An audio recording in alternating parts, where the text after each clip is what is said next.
On this episode of the DTVC podcast, Jon Cross from PM Entertainment Podcast and After Movie Diner is back on, and we are looking at two Shannon Tweed erotic thrillers. We're going to be looking at Scorned, and then we'll be looking at Victim of Desire, so stay tuned for that. Now, we open the show with about an hour to an hour and a half of just talking about, we talk about Jim Belushi, sort of what we see for his career going forward. I kind of get into I got us off on a tangent talking about James Bond and Sean Connery's Scottish accent and sort of different accents that were used in English media at that time. And that kind of gets into a great conversation about sort of the starts of like Michael Caine and Terrence Stamp's career. So a lot of different things that we talk about in that early part there. And then after that, we get stuck in on our two movies, Scorned and then Victim of Desire. So definitely stay tuned for that. And then next week, we're switching things up a little bit. We'd originally had some other podcasts planned for next week, but Tom Joliffe, a screenwriter who we've had on before, his newest one, We Go Again, is coming out on March 31st. And so I thought, okay, well, and then he asked me, do a podcast episode about it. And not only did he come on, but two of the stars of the film, we had Azusa Tehanu and Charlotte Chu, the stars of the movie. They came on as well. So we had a really great conversation with them. But I wanted to put that episode out so it coincided with when the movie is being released. So I moved that one up in the order to March 31st. So next week, we're going to be talking about We Go Again. Really great movie. It's a drama. It's about a couple who are both neurodivergent and some of the stresses that go through their lives. I mean, really fantastic performances by both Zuza and Charlotte. So, and it was really great talking to them about what went into those performances and how they did that. So, definitely check that out. That'll be next week. And then 2 weeks time, we're going to get back to the regular schedule. We'll get Scott Murphy from All 90s Action on to talk about some Steven Seagal. And then we'll have Chris the Brain Kavinsky on the week after that to talk about Detention, the Dolph Lundgren film. So, yeah, definitely got a lot of podcasts in the pipeline here ready to go. So definitely keep an eye out for that. And then in terms of the site, we just did Final Heist, which is a movie that Rich Pierce wrote. So Rich Pierce, we've had on the site, on the podcast, looking to have him on again soon. We're talking about setting up a date to have him on to record again soon for an upcoming episode. But he he wrote Final Heist, and then I think the director got a hold of it after he wrote it and made some tweaks to kind of, so they both have writer's credits on there. But yeah, so Final Heist also starring Tim Abel, who is someone who is DTVC favorite, right? We all love Tim Abel here on the site. So really fun movie. Definitely check that one out. So that's the most recent review. And then we're going to be doing Drag Strip Girl this weekend to close out the month of March. So wanted to get some more Mary Lambert on the site, but also we needed Mark Dacascos, right? Because the plan is to get Mark Dacascos into the 30 Club by the end of the year. To do that, we need to do a review of his every other month. So it's, we need to get a Mark Dacascos review in this month. It just happened that Mary Lambert did a movie with Mark Dacascos. So Drag Strip Girl, look for that one this weekend. And then I was trying to think if I had anything else to talk with anybody about, if there's anything else coming up. I was on an episode of the Exploding Helicopter podcast, so that should be coming, I think, next week. Now, you may say, well, didn't you just do one with Will? I did. We did, what was it, White House Down? Is that what it was? White House, yeah. I think it was White House. I want to say White House is Fallen, but it was White House Down. But that's what we did. So anyway, but I'm coming up, I'll be on the April Fool's Day episode, which is interesting because that's my birthday. I was born on April Fool's Day. So it kind of works out that I get to be on that episode of his podcast. So that'll be next week. So keep an eye out for that as well. Yes, and then if you haven't yet picked up one of my books, Market Sales is available. You can pick that up on Kindle Unlimited, and in paperback. Any of my books are available. Hey, if you're thinking like, hey, Matt, you know what? I want to get you something for your birthday. The best thing you could do is buy one of my books, and then you get to have the book, and then I get the dopamine rush of seeing the sale on my Amazon dashboard. And that is the best gift you could ever give me, is that dopamine rush of seeing that I got another sale. So, and you don't have to buy the paperback version. The paperback version is $13, $14, something like that. You can get the Kindle version for $4.99.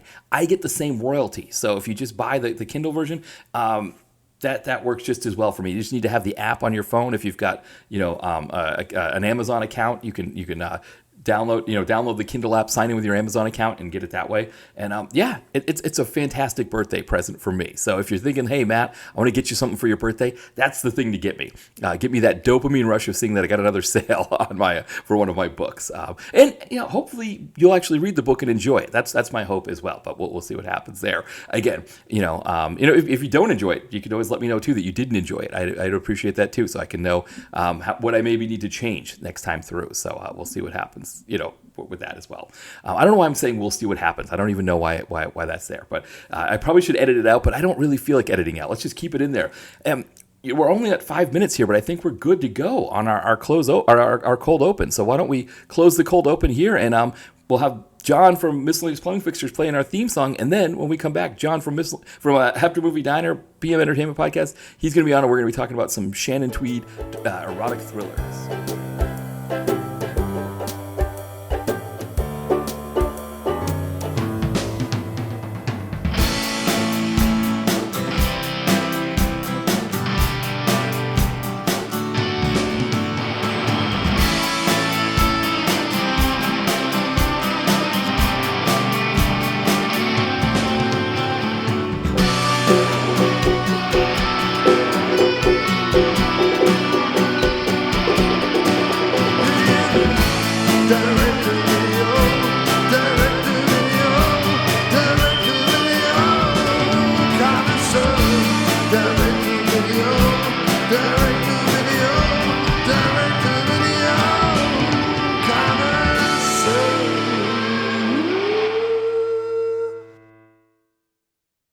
Hey everyone, welcome back to the DTVC podcast. As always, this is Matt here, and I am joined once again for another erotic thriller double feature with Jon Cross from PM Entertainment Podcast, After Movie Diner, and Miscellaneous Plumbing Fixtures. Oh, you got the VHSs. Oh, this is beautiful.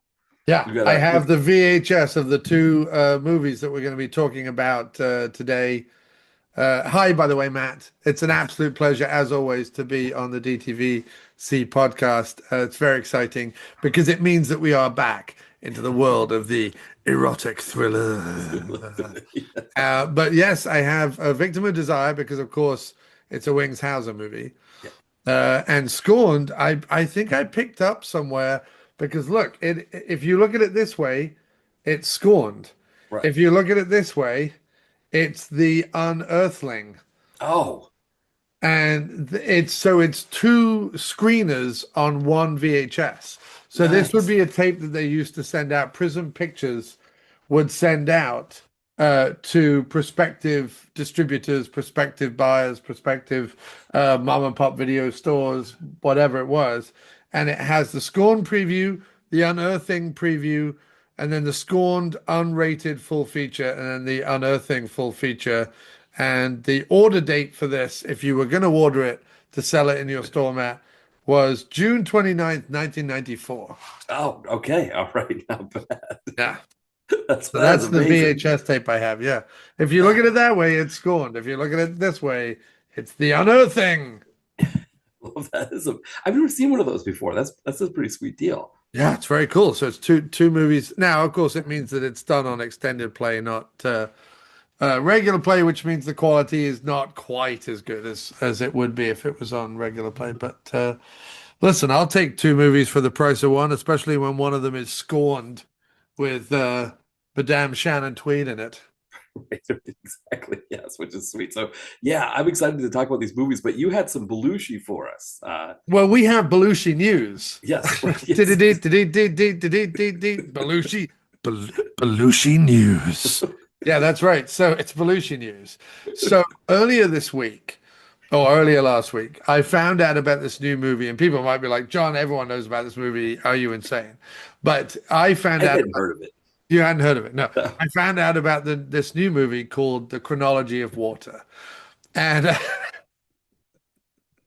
it's such a stupid name. And I know there are some people listening screaming at me being like, it was the name of the book it was based on. And okay, it was the name of the book it was based on. But my whole contention was, because it is directed by emaciated, androgynous, coughing, nervous it girl of the moment, Kristen Stewart. No disrespect. I mean, it's fine. Kristen Stewart, whatever.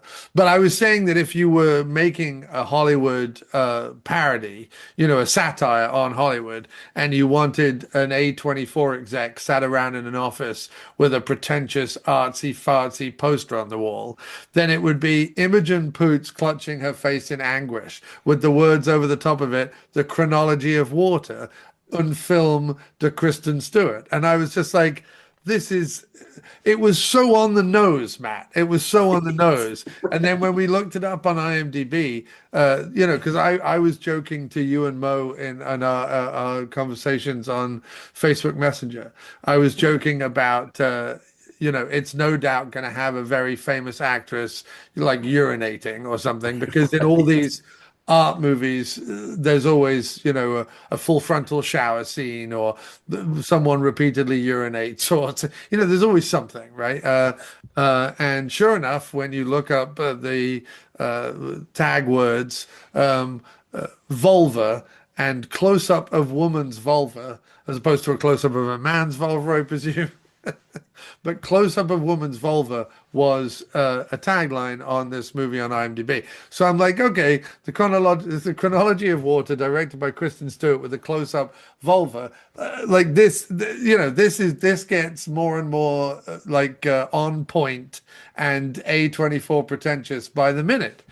Then I find out, and this really threw a wrench in the works, because I'm like, what? Then I find out that Jim Belushi is in this movie. And my mind just, that meme from Tim and Eric of Eric's head just fucking exploding? He goes, and then all the space and everything around him in space.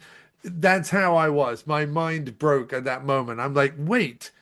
Because look, lots of different things happen in Hollywood, right? But I've got to presume if you're Kristen Stewart and you're playing with the likes of Imogen Poots and whatever, and you're directing and casting or whatever your movie, that you've got to have some say on Belushi. I don't even care if Belushi has like the highest powered agent on the planet, which by the way, we know he doesn't. Right? We know he doesn't. Because he did 3 seasons of growing Belushi with his comedy cousin. So we know he doesn't have the most high-powered agent on the planet. But even if his agent was so powerful that he could just call up Stewart and be like, you have to put Belushi in this movie, right? She's going to have something of a say in it. So it just threw a wrench in the works, because I'm like, pretentious, yes, pretentious, yes, pretentious. Wait, Belushi, because it's an unpretentious choice, right? It's looking around at his generation of actors and going, who is someone that, like, when I was coming up in the late 80s, early 90s, or whatever, when I was growing up, who was it that was sort of like the person of the time that kind of defined action movies or comedy action movies or whatever, of a certain genre or whatever, certain age, certain whatever. And there's only a handful, right? You're kind of talking like Belushi, James Woods, Peter Weller. Like there's like a handful of that kind of generation that aren't the Jeff Goldblums, because the Jeff Goldblums are too handsome, they're too well known, they're too whatever. You can't Jeff Goldblum into a Kristen Stewart movie. Like it's just that would be too much. That would be, even Wes Anderson using Jeff Goldblum is like that's a tightrope walk right there. You know what I mean? Like it's you can get too twee Wes Anderson, and you and Jeff Goldblum, it's pretty. It's why in Life Aquatic, Jeff Goldblum is basically the villain. If you didn't cast Goldblum as the villain, it would be too much cuddliness. You know what I mean? Too much niceness. But in general, in terms of like kind of craggy face, you've got Tim Allen, I suppose. Who's there's another guy of that sort of age generation. But you know what I'm talking about, like the TV dad generation, right? Who are now going to be of that age. And almost all of them are more problematic than Jim Belushi. You know what I mean? If you put maybe Peter Weller's not problematic, but I don't know. I mean, I think he's more problematic than Jim Belushi, which might sound weird, but I think that's true. And so you cast Jim Belushi, and I was like, that's a very interesting choice. It's very interesting because it's so out of left field. And I know that Lynch did it for Twin Peaks Part 3 or whatever. I know that Belushi was in that. And And he was in, and I understand it's Woody Allen, it's problematic, but he was in Wonder Wheel with Woody Allen, which at the time, after Twin Peaks 3 and then Wonder Wheel, it was looking to be the sort of art house renaissance, this Belushi renaissance. And then, of course, he went down the growing Belushi route for like 3 seasons. Now he's back and he's like, I want to pick up the Belushi renaissance where I left off. And so I thought to myself, okay, I'm prepared for the Blues Renaissance, and I may have to watch the Chronology of Water, much to my chagrin, in order to enjoy it. And then I saw a clip, Matt. I saw a clip of Belushi in the Chronology of Water, and I was thinking to myself, how do you make pretentious Jim Belushi? And she put a beret on him, Matt. He's wearing a beret.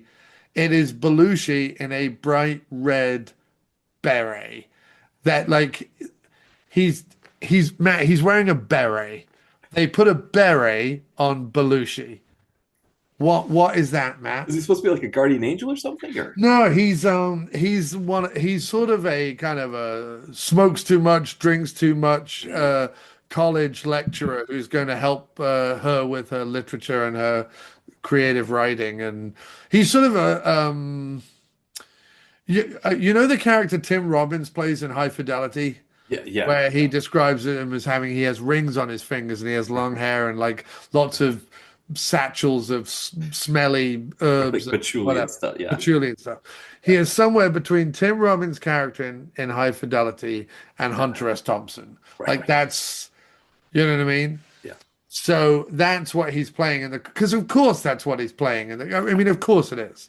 yeah. You know what I mean? Of course it is. Like, stupid me for not realizing that Kristen Stewart would cast him as a sort of, sleazy but harmless, hippie literature professor with a beret.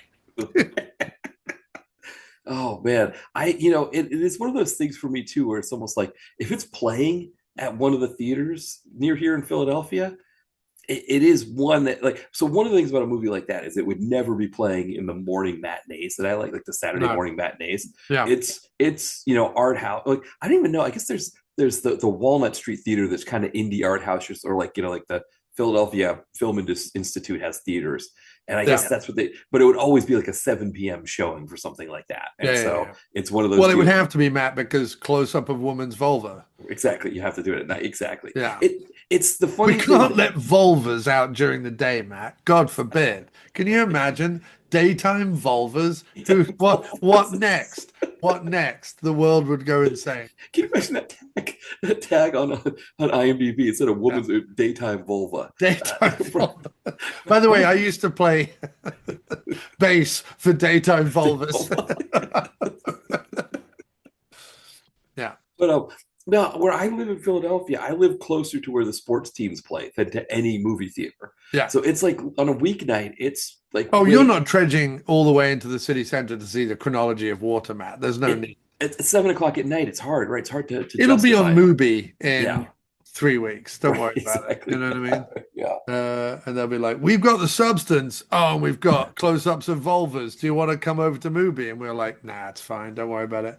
Uh, I they was have trying to two think. movies anyone wants to watch, but yeah. Right. Well, I was trying to think if I've seen Belushi on the big screen. I think I saw Gang Related.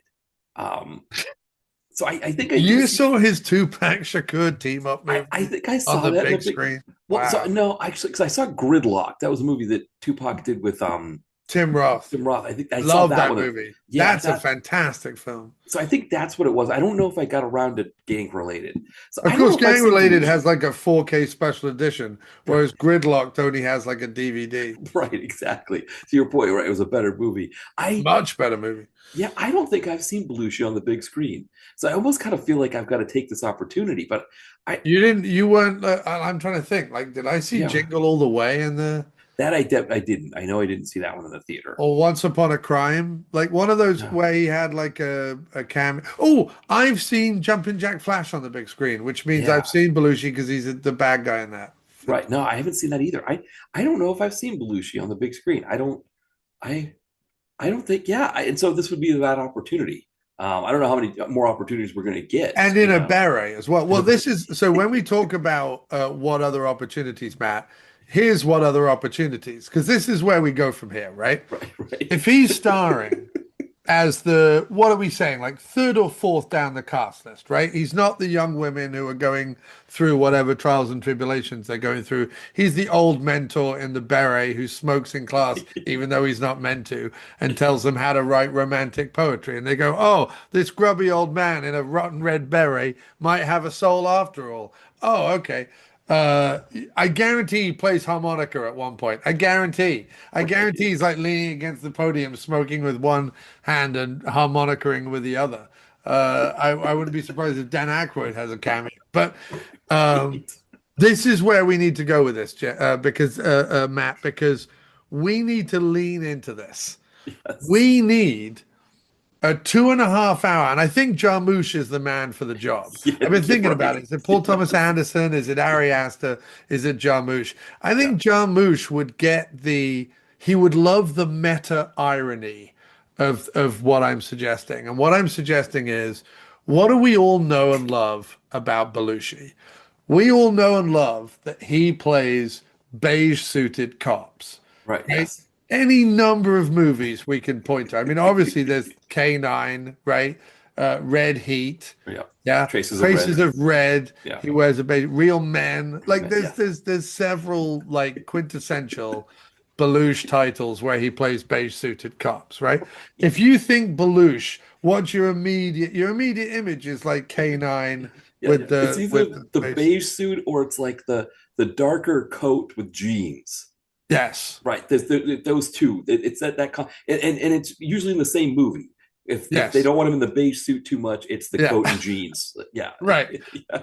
Beige suit on the beach, coat and Right. jeans in town. Right. That's Yeah. really what it is. So if he's running about with Jerry Lee on Yeah. the beach, Yeah. beige suit. Right. It's gotta be. It's gotta be a Yes. beige linen suit.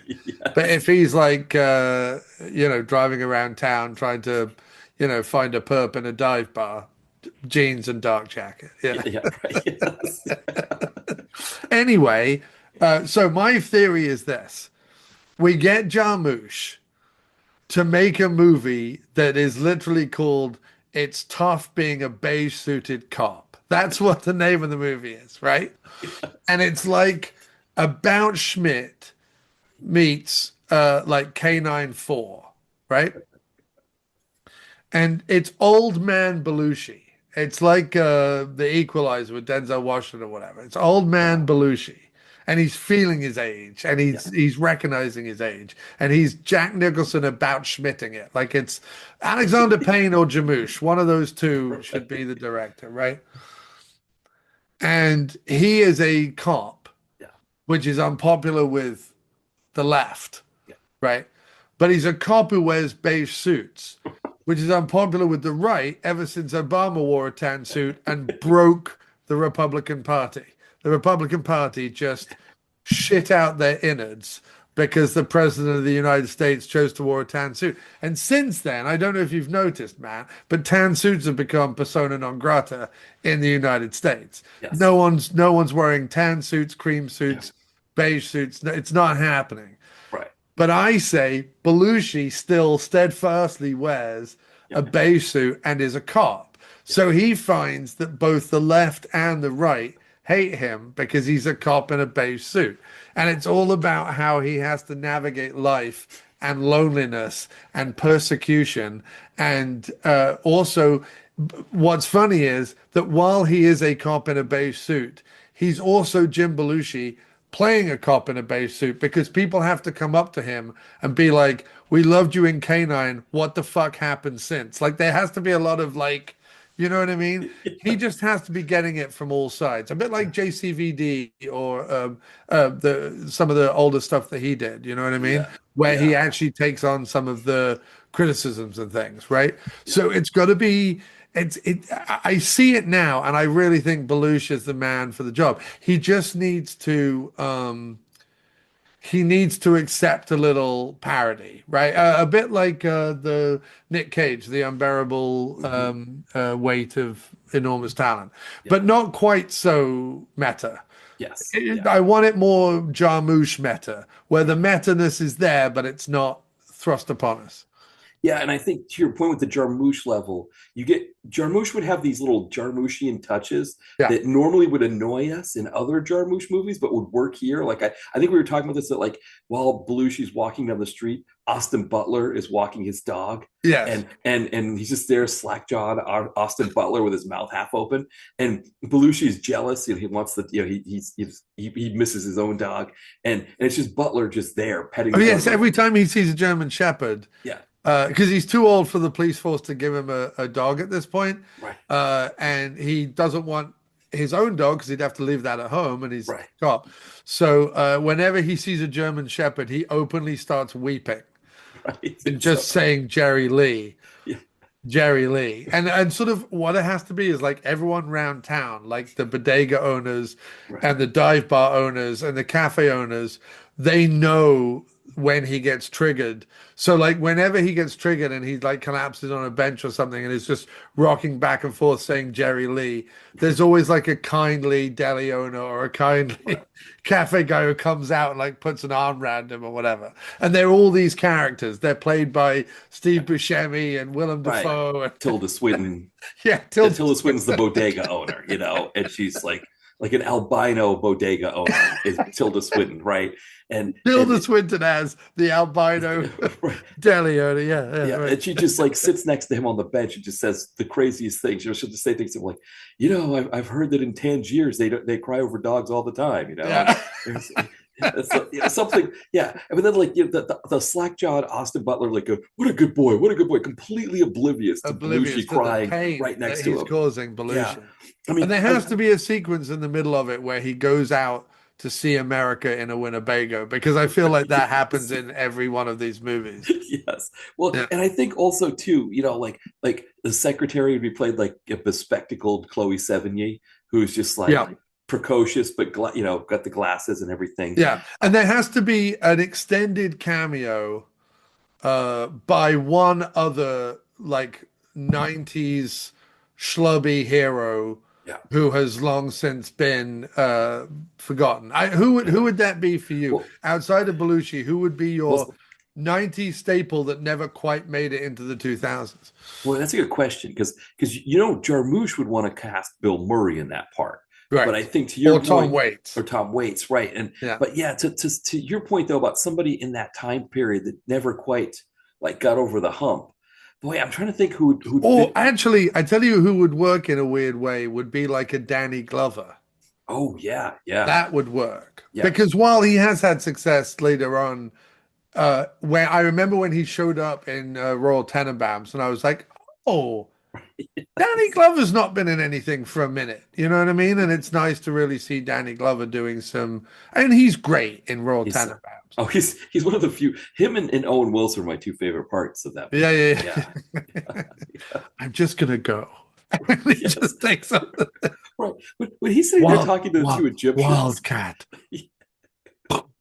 yeah, I love all oh, that stuff. yeah. And he's like watching Danny Glover's watching Gene Hackman, who's supposed to get stomach cancer eating ham cheeseburgers. Yeah, And yeah, like, yeah. but I love at the end when Owen Wilson's like doing coke with like these Egyptians, and Yeah. they're showing up how to pronounce Tutankhamun correctly. Yeah. It's like it's Tutankhamun. It's like like so those are the things that I always loved about Wes Anderson. They just feel like they disappeared with his later Yeah, movies. he's kind of lost his edge a little bit. Yeah, yeah. But no, so I think maybe a Danny Glover would be an interesting choice.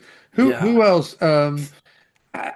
Is Christian Slater too on the nose? Has he done any Jarmusch stuff yet?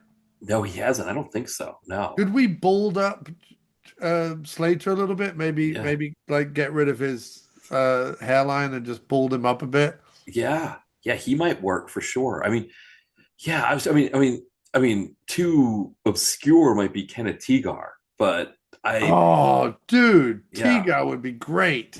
Can you imagine Jarmusch giving us a Teagar Renaissance? Yes, yeah, it'd be so great.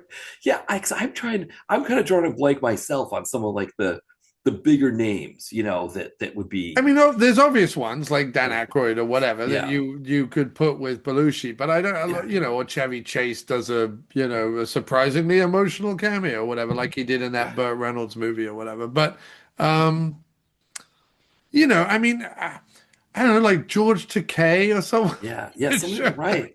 Yeah. Well, another name I think of, Not George Takei. I mean, George Takei, sure, would be great, yeah, but Chekhov, Walter Koenig. Walter Koenig. Yes. Imagine like an older Walter Koenig, or did he die? He's still around, isn't I he? think he's still because he posted something recently. He was at a show, and I Yeah. think when he posted the social media, he said, "Come see me before I die." I guess or something like that. I mean, look, I mean, we said before about Weller. I mean, Weller Yeah, would be great. well, it would A be perfect. Belushi Weller, Yeah, like buddy, old man buddy yeah, movie would be great. yeah. I like Weller maybe with like tinted sunglasses Oh and yeah, like Hawaiian shirts, but like muted yes, colors, like maybe more like tans and stuff, but like yes. but like hanging off of it, A like the Floridian beach bum. Yeah. yes, yeah, he would be great. An interesting name. Thinking back, his movie Made Men that he did. Timothy Dalton would be an Oh. interesting one. So we bring back the mashup no one ever asked for, which is Jim Belushi and T. Dalt, and we bring him back for a made men reunion. Yeah. I mean, he would play a great. He would be this interesting like expat who Yes. like a Floridian They'd expat have to or like something. leather up his skin, like really give him Yes, some like Roger Moore tanning or some right. who's the American version of that who had like the real Was tanned face? George Hamilton was George the Hamilton, yeah, yes, the yeah. Hamilton, yeah. I think it's funny, Matt. Like I we're talking about all these guys and things like that. I worry like who's going to be the next M. Emmett Walsh Yeah, or the next J.T. Walsh or yeah, the next MC Gainey or whatever yeah. Harry Dean Stanton.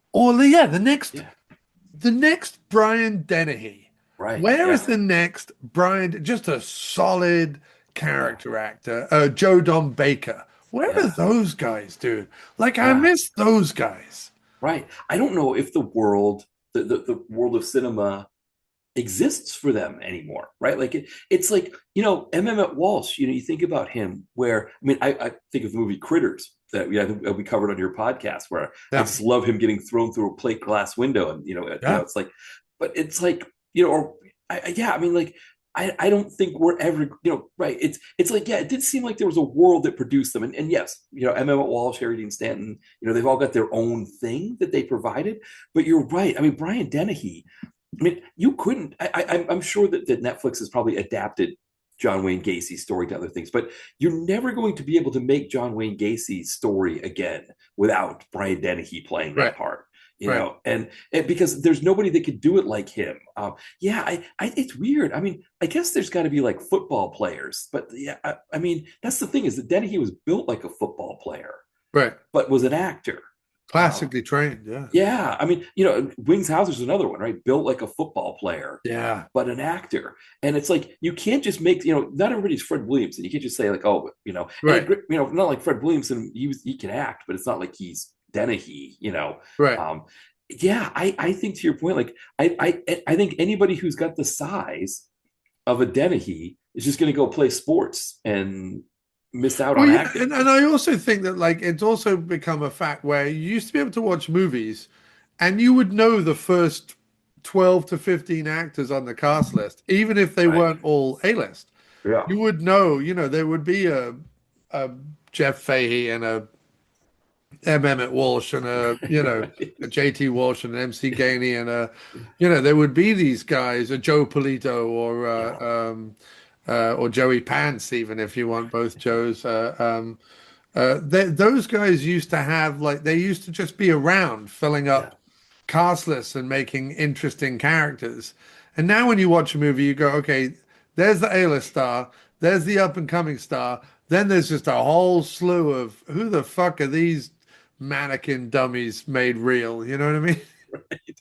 Who was it I was talking with? Maybe it was Will from Exploding Helicopter. We're talking about David Morse as a character actor. Oh, You know, another great one. Morse, yeah, classic. right. And he's an interesting one because it's like he's the kind of person that like if you're making in the '90s, if you were making a big budget movie, like The Rock or something like that, you Right, needed right. Morse. And you Yeah, call in Morse, and he would come in and he'd be exactly what you needed him to yeah.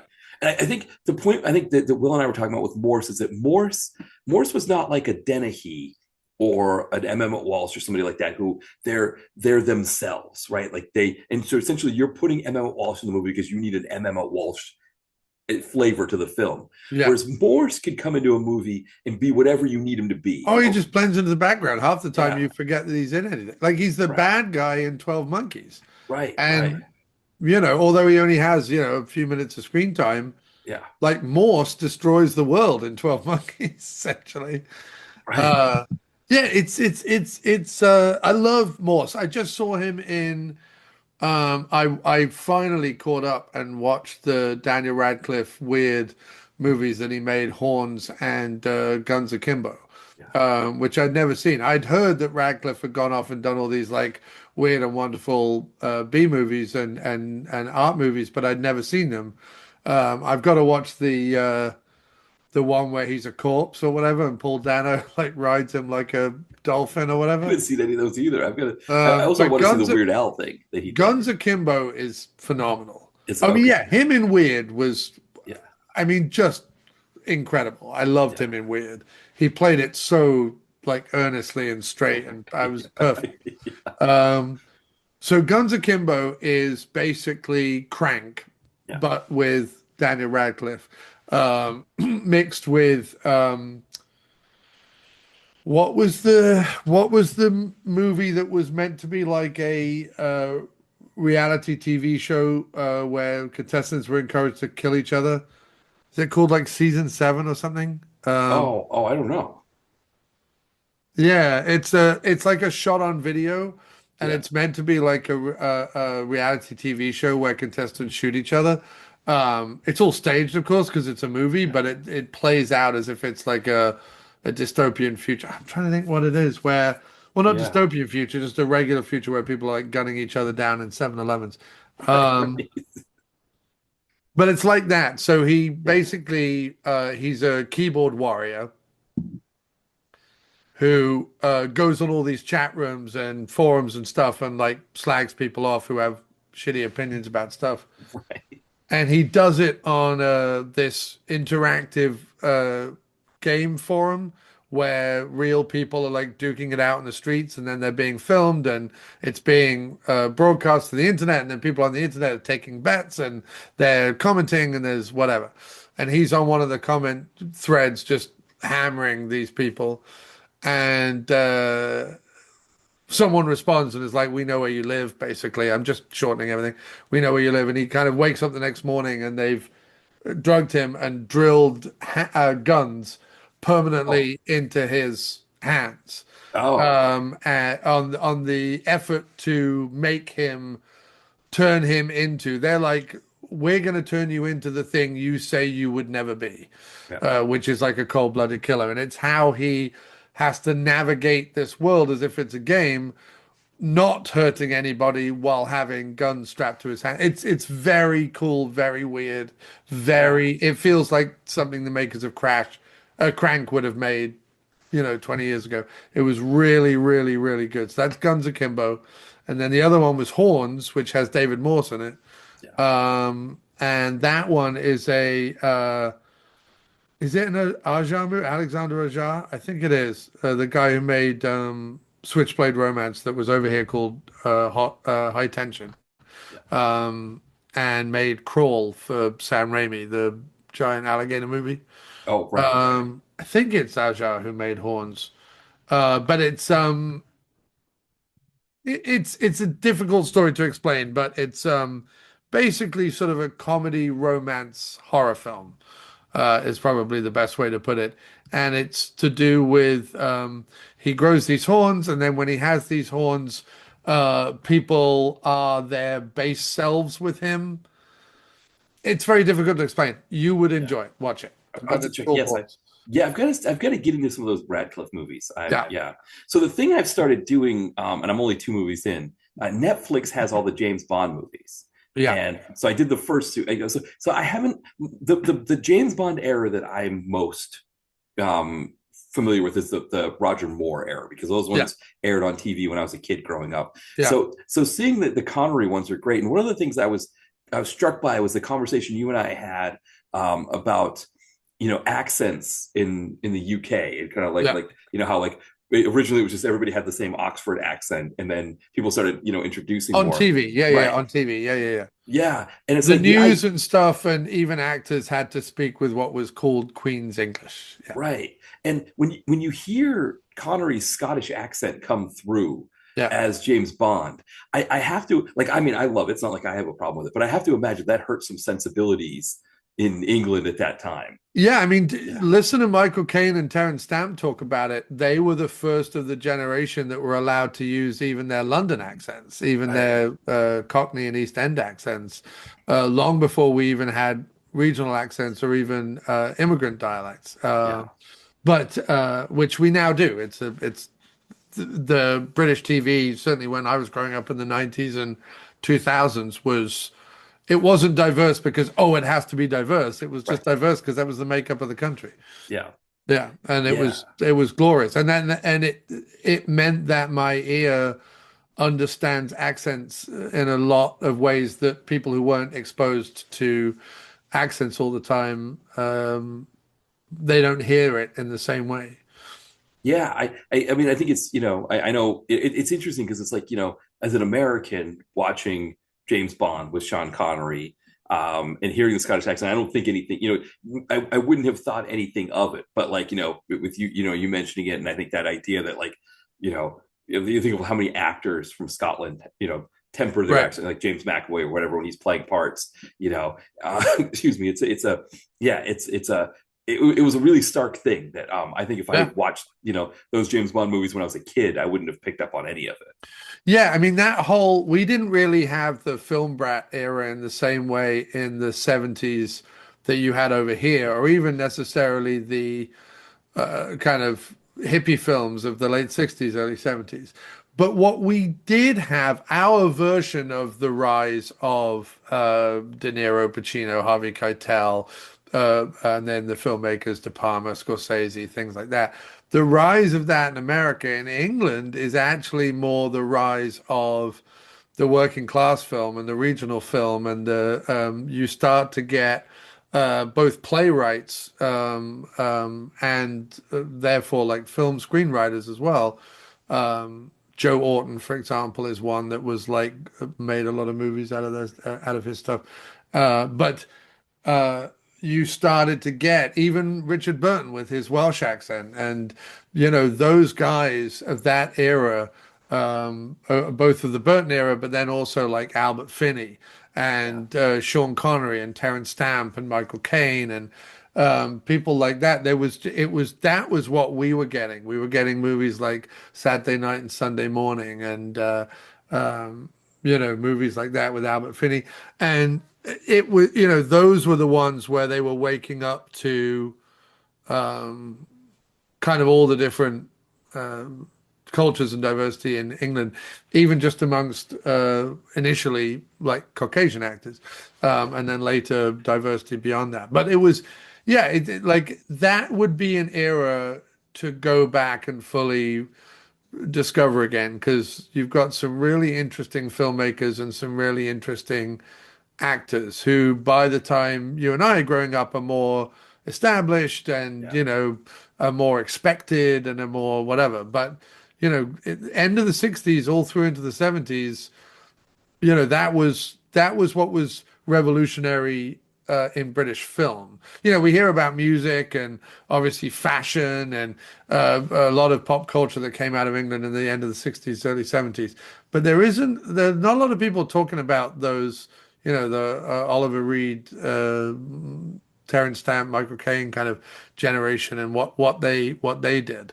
That would be a fascinating deep dive, you know what I mean, into rewatching some movies and stuff again.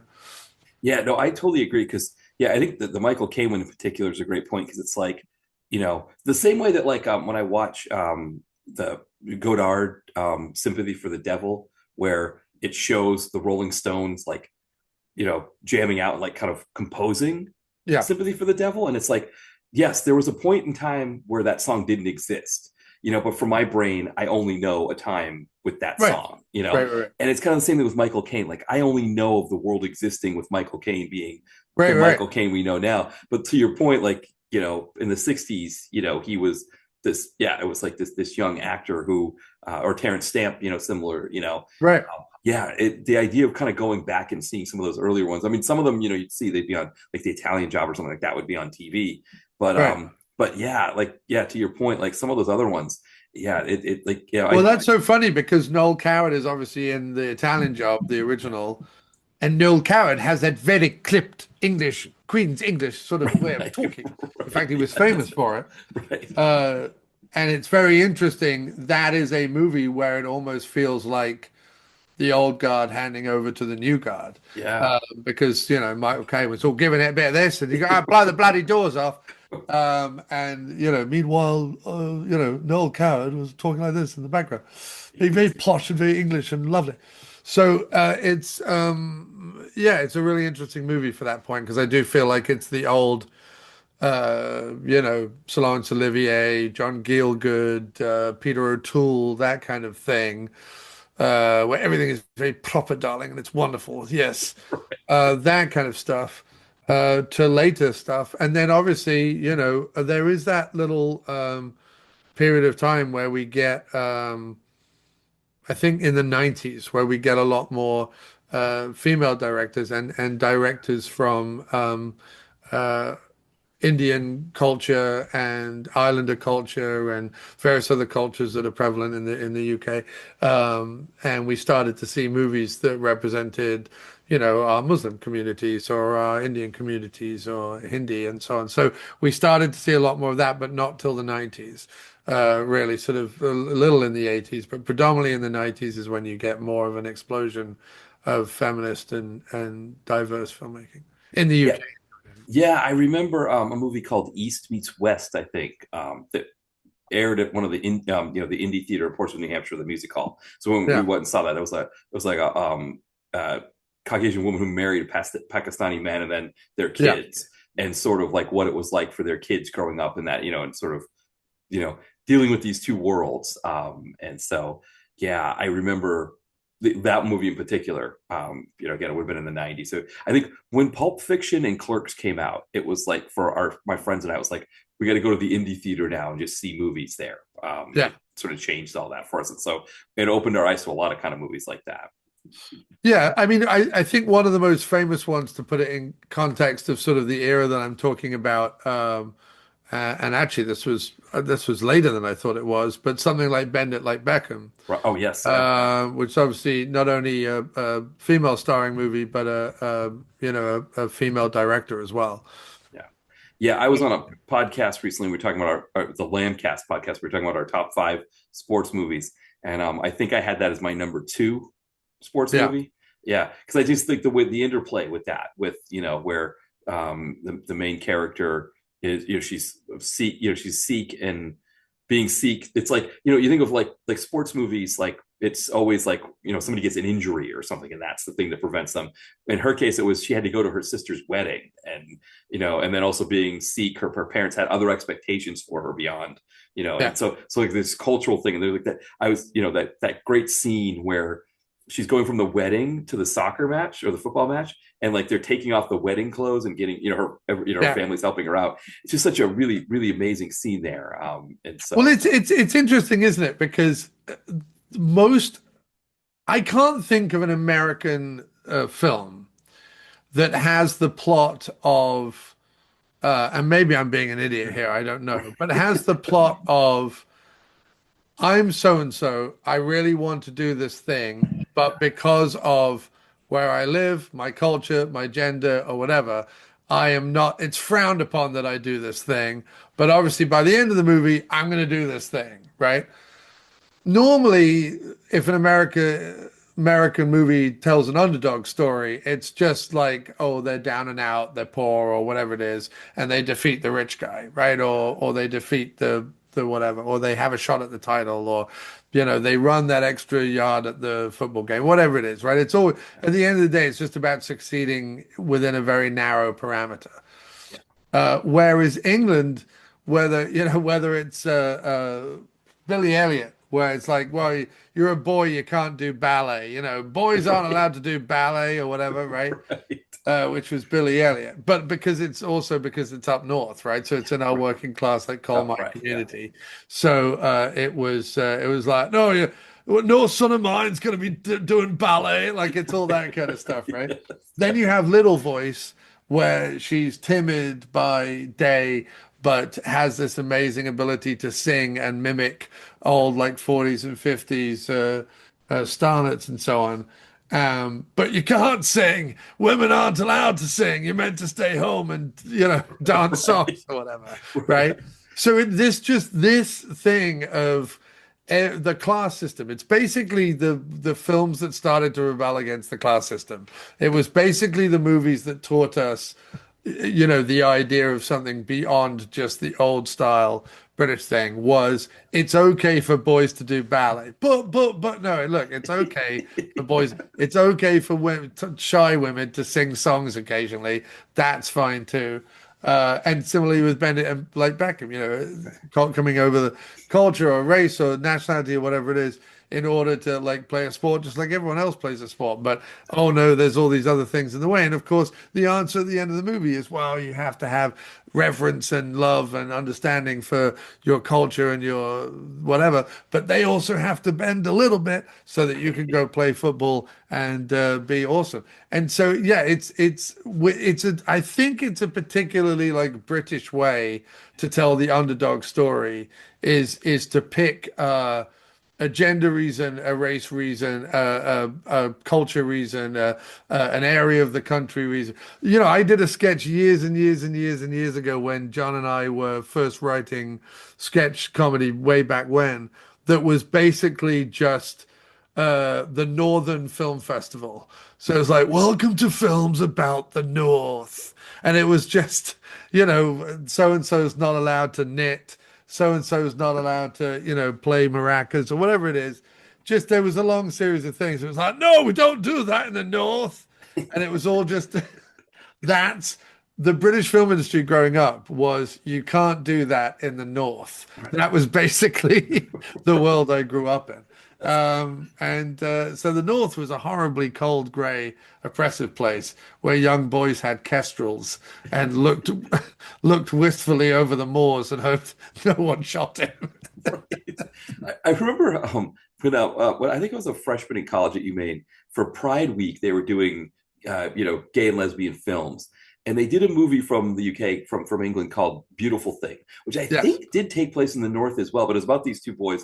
One of them, he was like, I don't want to say he was out as gay, but like it was kind of like everybody in school kind of knew he was gay, and he was bullied for it and whatnot. And then the other kid was a football player, so it wasn't so obvious that he was gay. But the two of them have a relationship, and there's a scene where, because the dad was abusive for the one who played football, the dad was abusive, and so the son was supposed to be making bubble and squeak for the family, and Right.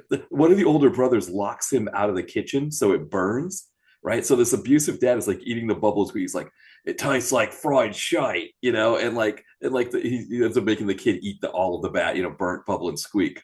But yeah, I think the movie was. You'll sit there and you'll eat your burnt bubble and squeak. Exactly. Yes. Until it's all gone, or I'll take my belt to thee. Like that's yeah. Right. It was exactly that kind of thing. Yeah. Yeah. And It's bleak up north, Matt. That's what we are constantly fed in the UK. And everyone thinks that down south is Downton Abbey.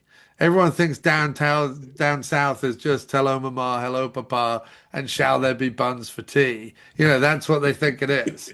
It's like I was riding on my pony today, mama. Oh, you were, Gerald. How wonderful. Tell me more about your pony. Yes, I was quoting Keats, mama, and riding on my donkey.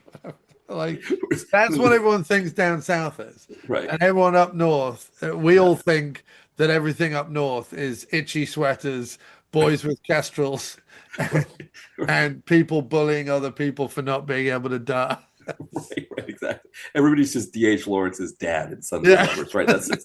So everybody it's going to the coal mines and then coming up and Well, I love there's a great scene in with Nell and I Have you seen Was Jon and I? No, I've heard of it. I haven't seen it yet. No. Oh, it's fantastic. And it's Yeah. about two London actors who are out of work, who are on the dole, who decide because they are so vehemently debauched and unwell in London that they should uh, go to the countryside where one of their rich uncles has a rundown, cottage Right. up in the Lake District. And they go up there, and at one point, it's just horizontal rain the whole weekend. But at one point, he's walking around trying to find like firewood and maybe a chicken or something. He's trying to because it's in the Lake District, so it's all farms and stuff. I mean, there are shops, but not within walking distance. You know what I mean? Right. Yeah. So he's going to all these farms and stuff and trying to get like wood and chickens and stuff like that. And everyone he comes across is just really mean and really grumpy and really whatever. He's like, this isn't like any of the H.E. Bates novels I read. And I'm like, it's so funny. Like everyone has this sort of wistful notion about it. And really they're just like crag-faced, miserable fucks. It's like when you're watching like Tubi or something, and they do an advertisement for BritBox, and it's Yeah. just like this beautiful cliffs of Dover, like quaint town, Oh like yeah. people in Yeah. cardigans, like Yeah. yeah. It's Everyone's wearing crinoline, which is a fabric that they haven't manufactured in 500 years. exactly. Have we got more crinoline? We must get more crinoline in, Gladys. Yes, you're right, Ermintrude. Let's get more fucking crinoline in. Yeah, it's a weird place, dude. But also, I loved all that. Like, the more that became homogenized, which, look, it has to do, every culture has to kind of fold in every other culture. I understand that. But, like, the more it got homogenized and the less ludicrous it became, it was probably fairer and more interesting. But at the same time, it had less humor for me because I liked how ridiculous the North was and how ridiculous the South was and how everything was either a costume drama, a rom-com, or a kitchen sink drama. Like those were the three films that the British industry ended up making. Like we had a moment of making sex roms in the 70s and horror films in the 50s and 60s. And then we had a bit of making gangster movies in the early 80s. And then it was just fucking rom-coms, costume dramas, and kitchen sink dramas for the rest of time. You were either miserable up north or wealthy down south, but unlucky in love. And that was, yeah, you were either like miserable up north, but had like a huge family Right. where everyone kind of just loved each other and got along and had a community, or you were wealthy down south, but couldn't find anyone to fuck you. Those were the two stories. Yeah. No, that's perfect. I to your I point, don't know how we got here from Belushi, but it'll be we did. interesting listening back and going, we got all the way to. Oh, because I changed the subject and I talked about Sean Connery's accent. That's it, right? Yes. Yes, Sean Connery was the connective glue of this particular conversation. And I have to say, I just watched The Untouchables again recently, and as much as as much as Connery being Connery, I even miss people like Connery because yes, he's Yeah. very much a leading man, but we don't have lead. Who's Connery these days? You know what I mean? Right.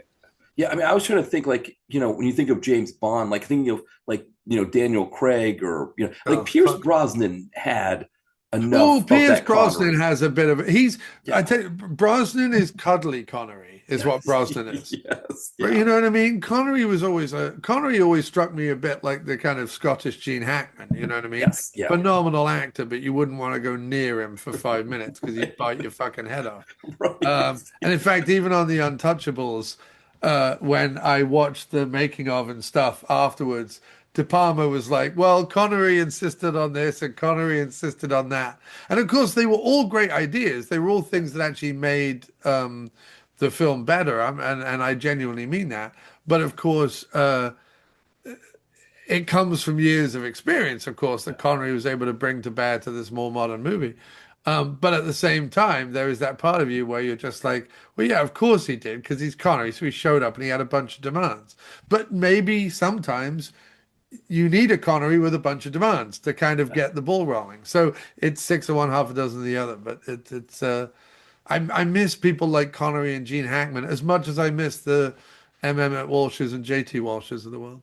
Yeah, there's that presence that they would have that I mean again, it's like you see right away with the James Bond movies that I think I just recognize it immediately. It's like the moment he's there, and he's Bond, James Bond while he's playing cards, or whatever. It's like immediate, like that's he's the man. Yeah. I But think like Brosnan needs to put on a little weight.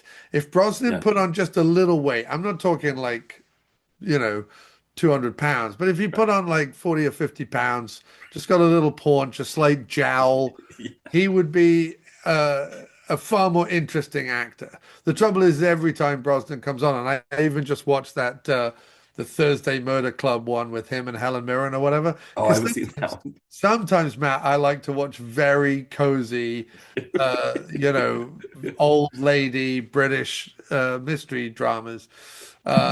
And it's Ben Kingsley, uh, uh, um, Pierce Brosnan, and Helen Mirren and Celia Emery, right? Those are the four Thursday Murder Club people. And even in that, where they've shagged up his beard and tousled his hair, and he's a little unkempt. Even in that, he shows up, and you're just like, oh, you're too attractive. You're Yes. just too attractive. Even with your, bushy badger beard and your ruffled hair, you're still a beautifully Irish, sexy-eyed gentleman.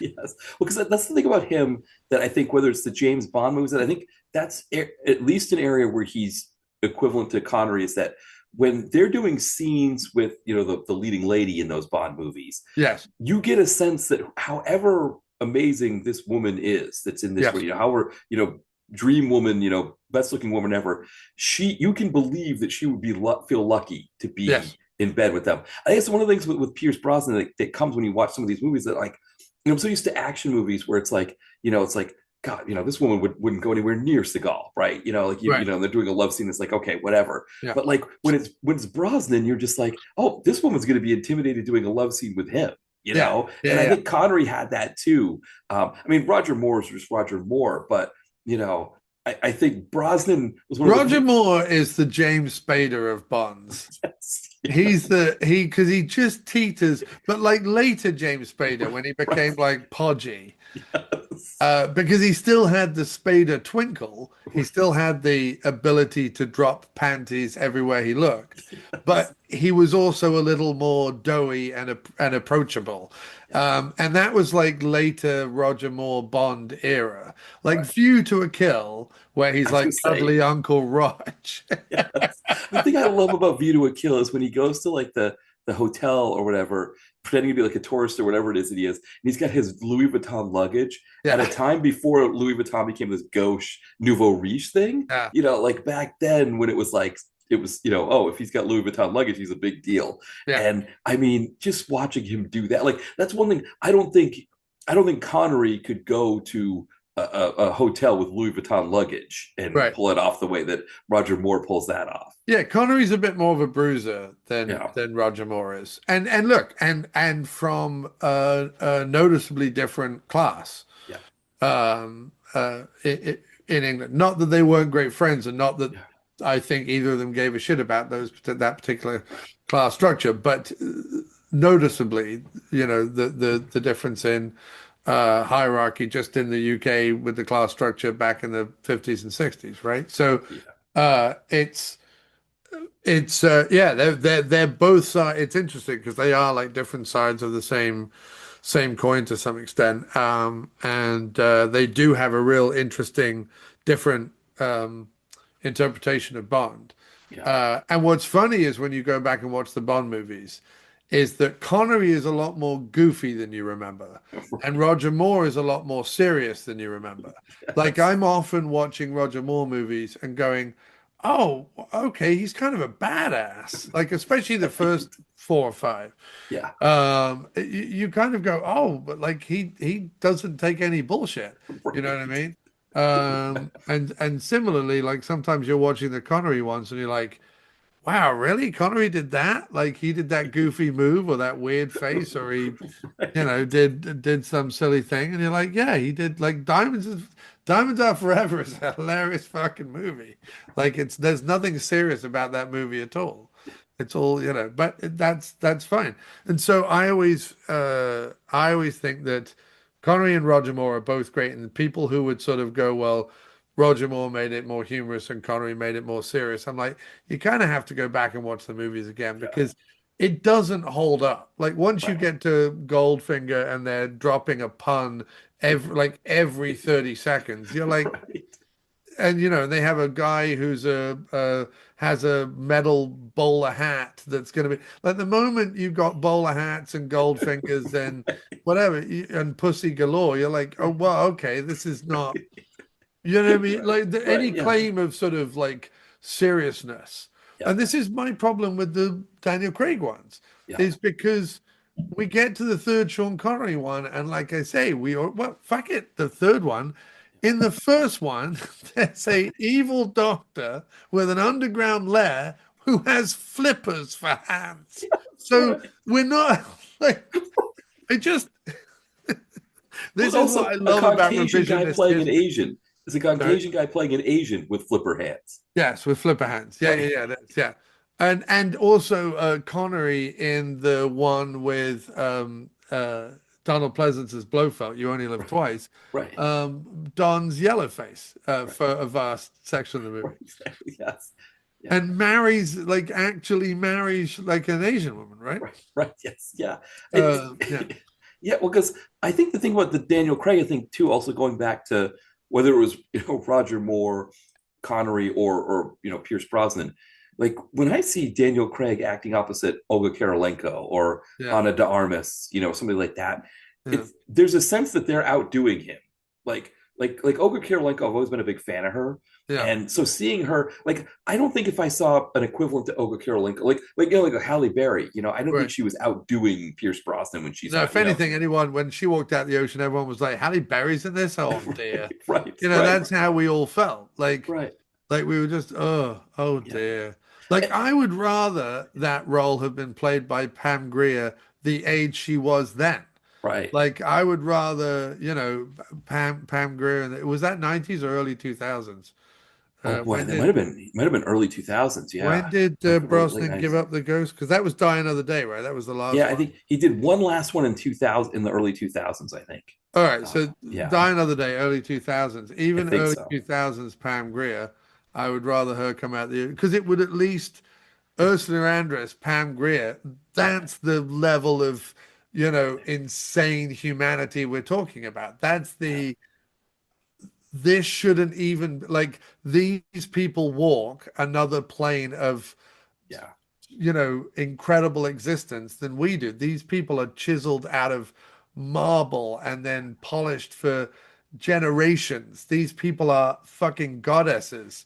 right, And Halle Berry's stunning, but right. she's no fucking Pam Grier in terms of Yeah. iconic Amazonian beauty. You know what I mean? Well, to your point, and I think we've had this conversation before. I was having it with Will recently too when he was on the podcast. That like probably the best Tarantino stuff is, Jackie Brown, The Pam Robert. Grier Robert Forster scenes. Yeah, and When so I go that back, all the other scenes with Samuel L. Jackson tick me off, but right, the but the Pam Grier Robert the Forster, Pam Grier, and I mean that was like what 96, 97 that Pam yeah, Grier something was. like that. So 97, I think. Yeah. so we're only a few years removed from that. It's like, Yes, so you see Pam Grier there. I yes. mean, a few years later, it's not like she's going to be No, it's right. Pam Grier. Yeah, Any yes, Pam Grier from any era. Pam Grier right, right now, coming out of the ocean, is more important to me than Halle Berry. And again, that's not to say that Halle Berry isn't a phenomenal no, person. That's not to shit on Halle Berry. That is to say that Pam Grier is just of she is on another echelon that we will never reach. right, It right, doesn't matter what we do, what we look like, how we behave, whatever. right, We will put like they carved presidents' faces into rock. But yeah, what I do in my head is I have a mountain range that has carved in it people who to me stand a strata above everyone else. yeah, And Pam Grier is on that mountain face. yeah. That's what I'm saying. No, I agree. I mean, I think to think about Halle Berry, I think her best role was in the John Wick movie she did, Yeah, where it felt like she was taking that role and saying, like, I'm going to make up for all the time Storm wasn't used well in the X-Men movies. I'm going yeah, to make up for Catwoman, probably, again, the James Bond movie, all these things. I'm going to be totally badass and kick ass. And yeah. like, she does it. It would be nice maybe if that character had a spin-off or something. I think, she does really great there. Well, she could show up in the Ballerina franchise because then could Yes. be Anna de Armas and Halle Berry, and we could have like a female hit squad, Yes. Oh, that would be perfect. Yeah. Because, right? yeah. And, they No could, offense to Keanu, because I also love Keanu, but let's have some female hit squads. I think Keanu was okay with it because I think he said he was physically tired of playing the role. Yeah, That he's ready to pass the torch. yeah, And I mean, I think it's the thing with the ballerina is it's like multiple torch passings in that film. yeah. I mean, David Such a beautiful movie, though, so man. great, such great. Oh, Yeah. Oh, oh, the fucking flamethrower duel, dude. it's like one of the Ending best. with like operatic music and them spinning around. Yes, right. I was like, Oh, it was to me, it was like that scene in Executive Decision yeah. where they blow up there's an entire like wall of fire, Right, and right. PM and Spiro throw like 8 police cars Right. in slow motion through a wall of fire, while I think it's John Gonzalez has like "Oh," on the soundtrack, and it's PM Yeah. coming together in a moment where you're like, chef's fucking kiss. Oh, yeah. That is just exquisite. Yeah. That to me was the flamethrower that I felt that way in Ballerina with the flamethrower duel. I connected the thread Yeah. of PM to Ballerina, and I was just like, that is you have leveled, you've reached the level of stunts that will never be bettered, can never be bettered, No. unparalleled. It's going to be interesting with those two, Chad Stahelski and Darren Prescott, to see how they best that kind of thing. Yeah. I mean, you think of 2025 because I think I'm not going to make you choose between the two, but I think Ballerina and Diablo, they're Mm. like such amazing movies, and they're kind Yes. of amazing for different reasons. It's Yes. like the Ballerina is like this Stahelski and Prescott, but also Ana de Armas. Yeah. I mean, all that stuff that's just happening in that movie is just fantastic. And then Diablo, it's like you've got these two guys at the top of their game, and Adkins and Marcos Rohr, but then also they're getting like all this major stunt talent from South America. Yeah. And they're just like letting that. I mean, some of those scenes in that movie, and so it's like those two movies are just like anybody who says that action, there's not any good action anymore or anything like that. It's like Yeah, they're 20, lying. yeah. I mean, those two in particular, I would take the And Pepsi nobody challenge. too. Yeah, nobody. I haven't seen that one yet. I got to see that one. So Okay. No, yeah, I mean nobody to Diablo and Ballerina. Ballerina. I like to me, yeah, that's the Yeah, best of any year I can think of recently. You know what I mean? I like there was that era when like the Raid came out and stuff right, like that when you were like, oh, action is being reinvented. right. And I think what's really interesting is that Scott Adkins' stuff that he's doing represents the extension of that, right? So when the Raid comes out, I think someone like an Atkins looks at himself and goes, "Oh, okay then. Like in order Right. for me Yes. to compete, I have to start thinking in those terms." Yeah. Yeah. You know what I mean? And that must have been daunting as fuck. But what's interesting is that Atkins really, I think, carried the torch. And yes, obviously people like Tony Jaa and other people like that as well. But like I think Atkins for the Western action hero anyway is carrying that torch. Especially as you see the stunt crews that someone like a Statham was working with when he first worked with, when he was first making movies, and the stunt crews that he's working with now. I think those interesting stunt crews that he used to work with have now moved on and now working with the likes of Scott Adkins or Keanu Reeves or whatever. And I think Statham, while his movies are becoming more popular, I think he's being left out in the cold in terms of action and where action has gone. And I think when you have a Nobody 2, which is one of those movies where no one in it is really an action star, except all of them do action in the movie. You've got to a point where you have to be a Scott Adkins to be, or a Marco Zaror to be truly interesting. If you're Statham, I don't know where you sit anymore because you didn't decide to continue down an Atkins route and try to find different interesting things to do. You've settled into this like very beige, almost Neeson-esque kind of routine with your movies. They're all clones of each other, no, whatever it is, and you haven't decided to continue with different and experimenting with different either stunt teams or martial arts teams in the way that Atkins has. I mean, I just watched One More Shot, and although I wasn't a huge fan of One Shot, One More Shot was absolutely breathtaking. I mean, it was just so well done, and I was just like, this is where Atkins to me is doing what Statham was doing 20 years ago when Statham was looking for interesting directors and interesting scenarios to work with. And I think Statham's given up on doing that. And I think it's a great shame because when Statham was doing like one for them, one for him, one for them, one for him, we would get a Redemption or Hummingbird, as it was also called, which I think is one of the best sort of inner city London movies since like the Mona Lisa with Bob Hoskins. I think it's on that level. And we were getting interesting shit from Statham and he was doing some different stuff. And now it's all just rinse and repeat. And I'm less interested. Yeah, no, I agree. And I think, talking about the ballerina John Wick movies, I mean, that's really like you said, that's the connective tissue with PM because those guys, Stahelski did a couple PM, but Prescott worked more with Rosatos, both on PM and then later, in movies like Venom, I think, and things like that. But essentially what they're doing is they're saying like, okay, this is what they did with PM. We've got the budgets now to do it even bigger. It's like we watch Riot and we see Gary Daniels kicking a guy down some stairs in the garage. And they look at that and they go, okay, the last John Wick movie, we're going to do this whole big stairwell. Yeah, we're going to go to Sacré-Cœur in Paris and take it over for 20 nights in a row. Right, exactly. And we're going to like throw people down the Sacré-Cœur steps. Yeah. Yeah. Insane. But no, also phenomenal and so interesting. And man, I'm just so happy where action films are. I'm just so happy where we've even got comedy creeping back and not satirical comedy, but nice, silly, weird comedy creeping back. So I don't know, man.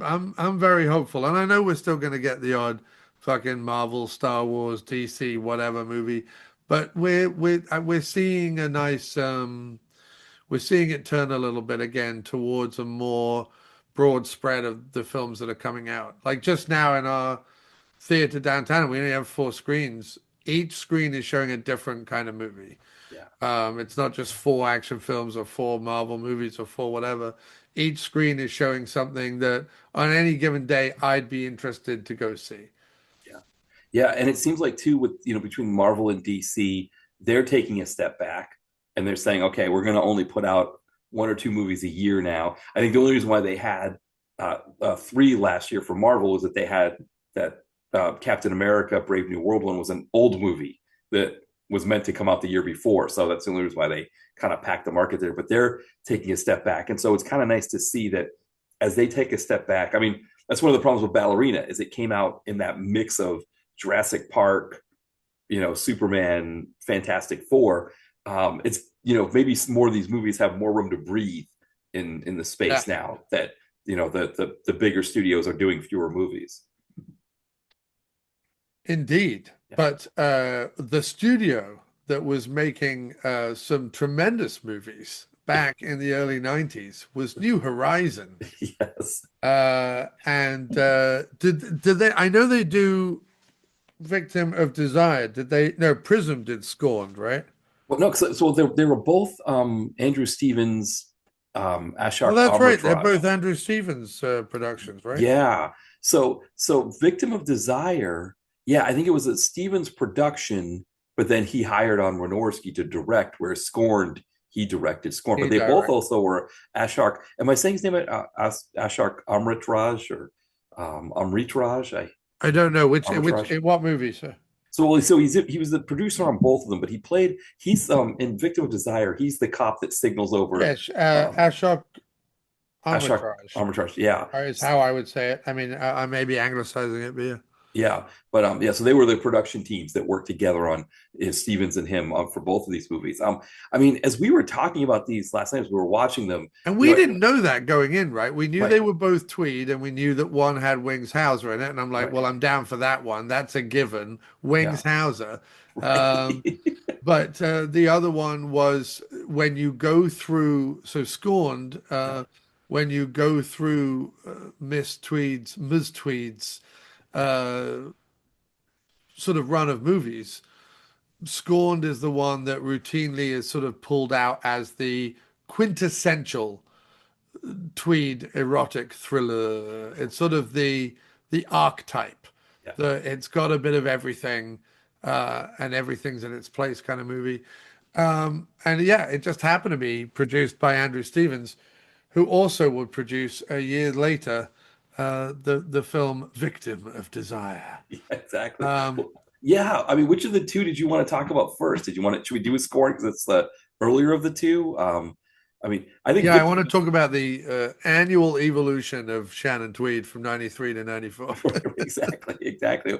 Well, I mean, the premise with Scorned is essentially that Shannon Tweed is married to a coked out husband who leases an expensive car and essentially has her sleep with a guy who's going to be a client that for business that he needs to make partner. And he's like, if you just sleep with this guy, we'll get the business, we'll make partner. At the same time, Andrew Stevens, he's with the same firm and he has a bunch of clients on his own. And they're like, okay, well, why don't we make him partner instead? Well, And he's the one coming in from outside. right, exactly. So And he's just joined the firm. and they're like, yeah, we're going to make you partner because you're bringing all this. Whereas the dude from Guardian Angel, who now Right, has a beard, right, he'd been with the firm a long time, thought he exactly. was the shoe-in for partner, Yeah, and then old wax-faced Steven shows up with his right, ridiculous hair and his insane face and is like, I'm better than you, beardy Guardian Angel man, be gone. right. And such the power dynamics within the early 90s hot industry of real estate or whatever the hell it was. Also, there was this. So, yeah, I don't want to gloss over the beginning of the movie too much because it was. This movie is really interesting because it it takes its time with everything, Yeah, and it builds very intentionally up until the point where it's like we are now going to release the handbrake and slide down the hill into erotic thriller territory, right. right? Once the first pair of boobs is shown, it is then relentless boobs for the rest of the movie. But for that first like 35, 40 minutes, Yeah, Andrew Stevens is really he's trying a myriad of things from a directorial standpoint, which we need to dig into. I mean, weirdly enough, for Scorn, there is so much to go into that as I'm talking about one thing, I'm thinking of 8 other things that we need to mention in order for this one thing to. But we're also learning all the characters. We're getting some truly interesting acting. And then we're getting a real quick descent into the darkest possible realm of a movie like this. And there's a really weird sort of right angle that you have to kind of go over in order to then get back to the kind of holly jolly shenanigans of a femme fatale led erotic thriller. But then there's that first bit between the it's certainly sexual abuse. Um, but, it also comes at the price that her husband essentially forced her into it. It's certainly against her will. I mean, she didn't want it to happen. Um, she only went into the kitchen uh, to kind of be in the presence of this other person for her husband. So it's a horrible, horrible, horrible, horrible, dark scenario where you're suddenly like, wait a minute, I thought this was a jolly Shannon Tweed, Andrew Stevens, boobs aplenty romp. And suddenly I've got to face the very right. real Darren Aronofsky level uh, abuse that happens to this poor woman in terms of who she is at the beginning and then who she becomes. And it's a dark. But then when you think of the second half of the movie, if if it isn't that bad, if it isn't so bad that she gives her body for her husband's career, only for her husband not only to lose his job, but then commit suicide, that, and I'm sorry, these are trigger warnings, so I don't know what you're meant to do about this, but the trigger, we are talking about abuse and suicide, so sorry about Yeah. that if it's a trigger thing, but it's in the movie. So uh, he does what he does.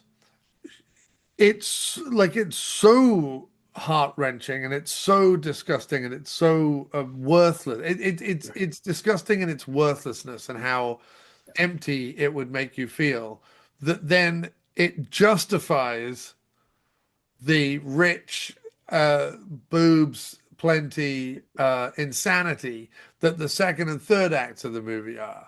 If Yeah. the first act of the movie was also all bubbly, the second half of the movie would seem really fucking weird. Right. But because it's so heinous what happens, it justifies the other two acts. Yeah.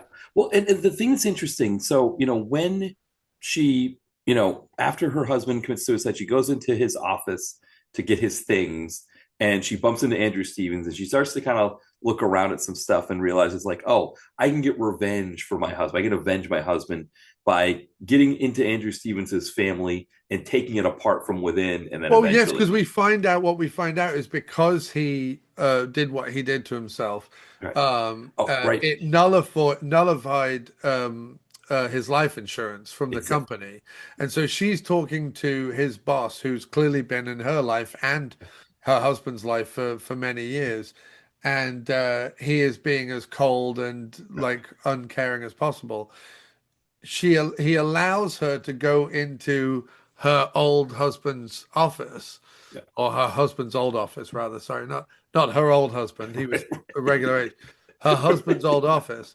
They let her go into it, and basically the guy goes, I'm going away now for a long time, shuts the door, which is sort of the cue for her to be like, well, I'm just going to go through the office and like steal all of Andrew Stevens' stuff. But it was just so funny the way that there was no, like, these erotic thrillers are so economic with their storytelling, that there's not going to be, there can't be any subtlety. We've got no room for subtlety. The guy, as he's shutting the door, has to be like, don't worry, I'm going to go away for a very long time, which means that then there's no tension while Shannon Tweed collects all this financial information and personal information about the Andrew Stevens guy. Yeah. Well, because part of it, right, is the fact that he's visibly uncomfortable with the fact that she's crying next to him. And he just Right. does not want to deal with that. So he's like, No. I'm going to stick her in this room there and I don't have to deal with her crying. And it Yeah. is kind of, in that sense, it kind of makes sense. But yeah, to your point, she collects all this information on Andrew Stevens. And then what she does is she finds a way to insinuate herself into his family as the tutor for the son, which the son is supposed to be old enough to be able to drive a car. He's supposed to be like maybe like a junior or senior in high school. Well, old And enough to do what he does to Shannon Tweed later in the movie exactly. Now, without it being statutory rape. right. Now, Andrew Stevens was born in 55. Uh, He's like same age as my mom. Now, I was born in 79, which I would have been like 15 when this movie came out. yeah, Um, so either he and his wife had their kids very young, or they're playing because the wife is the actor. She's born in 58, but right, assuming that they're maybe the same age, if they're both, right. they're playing people that are probably born like a few years older, and to Yeah, be in able to have a order to son have this a old, son who's coming up on like 19 or whatever, right, in 1994, yeah, yeah, they would have had to have been in their early teens having a child, right, or exactly. late adolescence. Yeah, so it's interesting in that respect that they're supposed to be these parents of a teenager, Yeah, but in a sense that they're supposed to have been older. But at the same time, I guess no. Andrew Stevens is kind of considered like established in his career. I mean, that's the other thing that's interesting is that Shannon Tweed's character, we're getting the sense that maybe her and her husband are younger, but actually maybe not because she's complaining that like she wants a wife, she wants a kid, she wants a house and all these things. And she feels like her life's in suspended animation. While over on this other right. side here, they've got a kid, they've got a I mean, son. what? She's meant to be in her mid 30s. Right. Because I think they're all supposed to be, yeah, in like I guess would be like mid to late 30s. Yeah. Yeah, I mean, she's Yeah. younger than Andrew Stevens. Either that, or she's Right. held up No, she's a couple of surprisingly years young. better. Yeah. Yeah. Yeah, she is. Yeah. Yes. Yes. Yeah. No, I joke, Andrew Stevens. I actually think Andrew Stevens is doing some really interesting things here. Like Yes. the way that it goes in between her husband's and her like horrible dark, Dante's Circle of Hell kind of experience.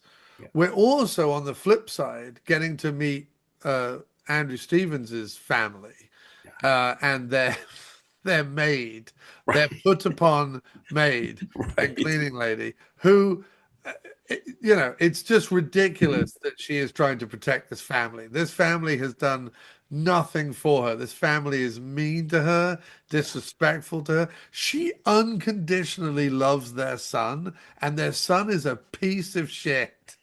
And she unconditionally loves him. This servant. I mean, she's a fucking servant in this movie. But I think it's Andrew Stevens with the alcoholic, lobotomized by pills, sleeps till noon wife, who's always quoting like Cleopatra and stuff like that in the bathtub. Takes an inordinate Yes. amount of bath. Right. She's just always taking back. Yeah, taking baths and sleeping till noon. Right. Right. Andrew Stevens, the like full blown Gordon Gecko yuppie type. Right. Right. And then the absolute worthless layabout piece of shit son that anyone else would have fucking kicked out on his ass. And Well, because instead, they're figuring out how to get him into a even nicer school. I'd be like, let him succeed in the school that he's in. Don't like let him, if he's not willing to succeed there, don't fucking pay for him to succeed somewhere else. But I think Andrew Stevens is really commenting on this bizarre like class structure between Shannon Tweed and her husband, who they have it, but they don't have it yet. Like they're right. aspiring to have it. And then the ones that already have it. Yeah. And it's I think he's doing a lot more here than we give him credit for. Talk us through the Altman-esque scene that is in this movie. Yes. Well, I was going to say about the sun, because this Altman scene, I think, is where we get introduced to the sun, right? Where, essentially the camera kind of goes into the house and it's sort of this long one shot of everybody leaving and the maid taking care Well, of they're them. all in the kitchen and they're all Right. like doing different things in the kitchen and Right. To talking get over each coffee. other. Yeah. Yeah. Can we get, I need this suit. Can you get me my lucky suit? Get this, whatever. Yeah. Essentially they're like rattling off orders to the maid for her to do things during the day. And apparently she's able to keep them all. And then we find out as they're leaving, oh, the parents forgot the son's birthday. Yes. And so it ends with the son just kind of sitting there with the basketball, like, oh, they forgot my birthday, and then the maid gives him something. Now, to your point about the son, I think The Andrew's maid has baked him an entire cake. right, which he doesn't eat. He just Yeah, blows. it doesn't He spits on the way he blows out the candles. I was like, is the sun developing delayed or something? Because he's like, Yeah. or something. It's Yeah. like weird. But And the maid's singing about it. The maid says, right, like, I'm really happy that this piece of shit didn't eat my cake. right. Well, because the thing is, I think from Andrew Stevens' side, he thinks that this moment here, the parents forget the son's birthday, that should be enough like sympathy, credibility to get Right. him through the whole movie for all the No. other shit he does. It's not. It's No, not like he's pretty much done after that. Like, we hate him so much yes, yeah, through this whole movie. The fact that we have to watch him in flagrante delicto with the likes of Shannon Tweed right, bothers me no end. Not because of the alarming age difference in the story of the movie, maybe not right. between the actors, but in the story of the movie, the alarming age difference, but also the fact that he's such a punchable twazzock. The last thing you want him to be anywhere near is someone magnificent like Shannon Tweed, Yeah. who in this movie is 1,000% putting both stakes in the ground for being the queen of erotic thrillers. Yes, yes. She is just like, I am untouchable. She's just like slam, slam. I am femme fatale incarnate. She is chewing up the proverbial scenery in this movie. And it's like it's amazing because what she does essentially is she picks off each family member. Yeah. So we talk about the son. But she randomly sleeps with every family member. Yeah, Like it's a really weird plan considering what got her to this place. It's a really weird plan that her thing would be like, what do I have? Well, I guess my feminine wiles. exactly.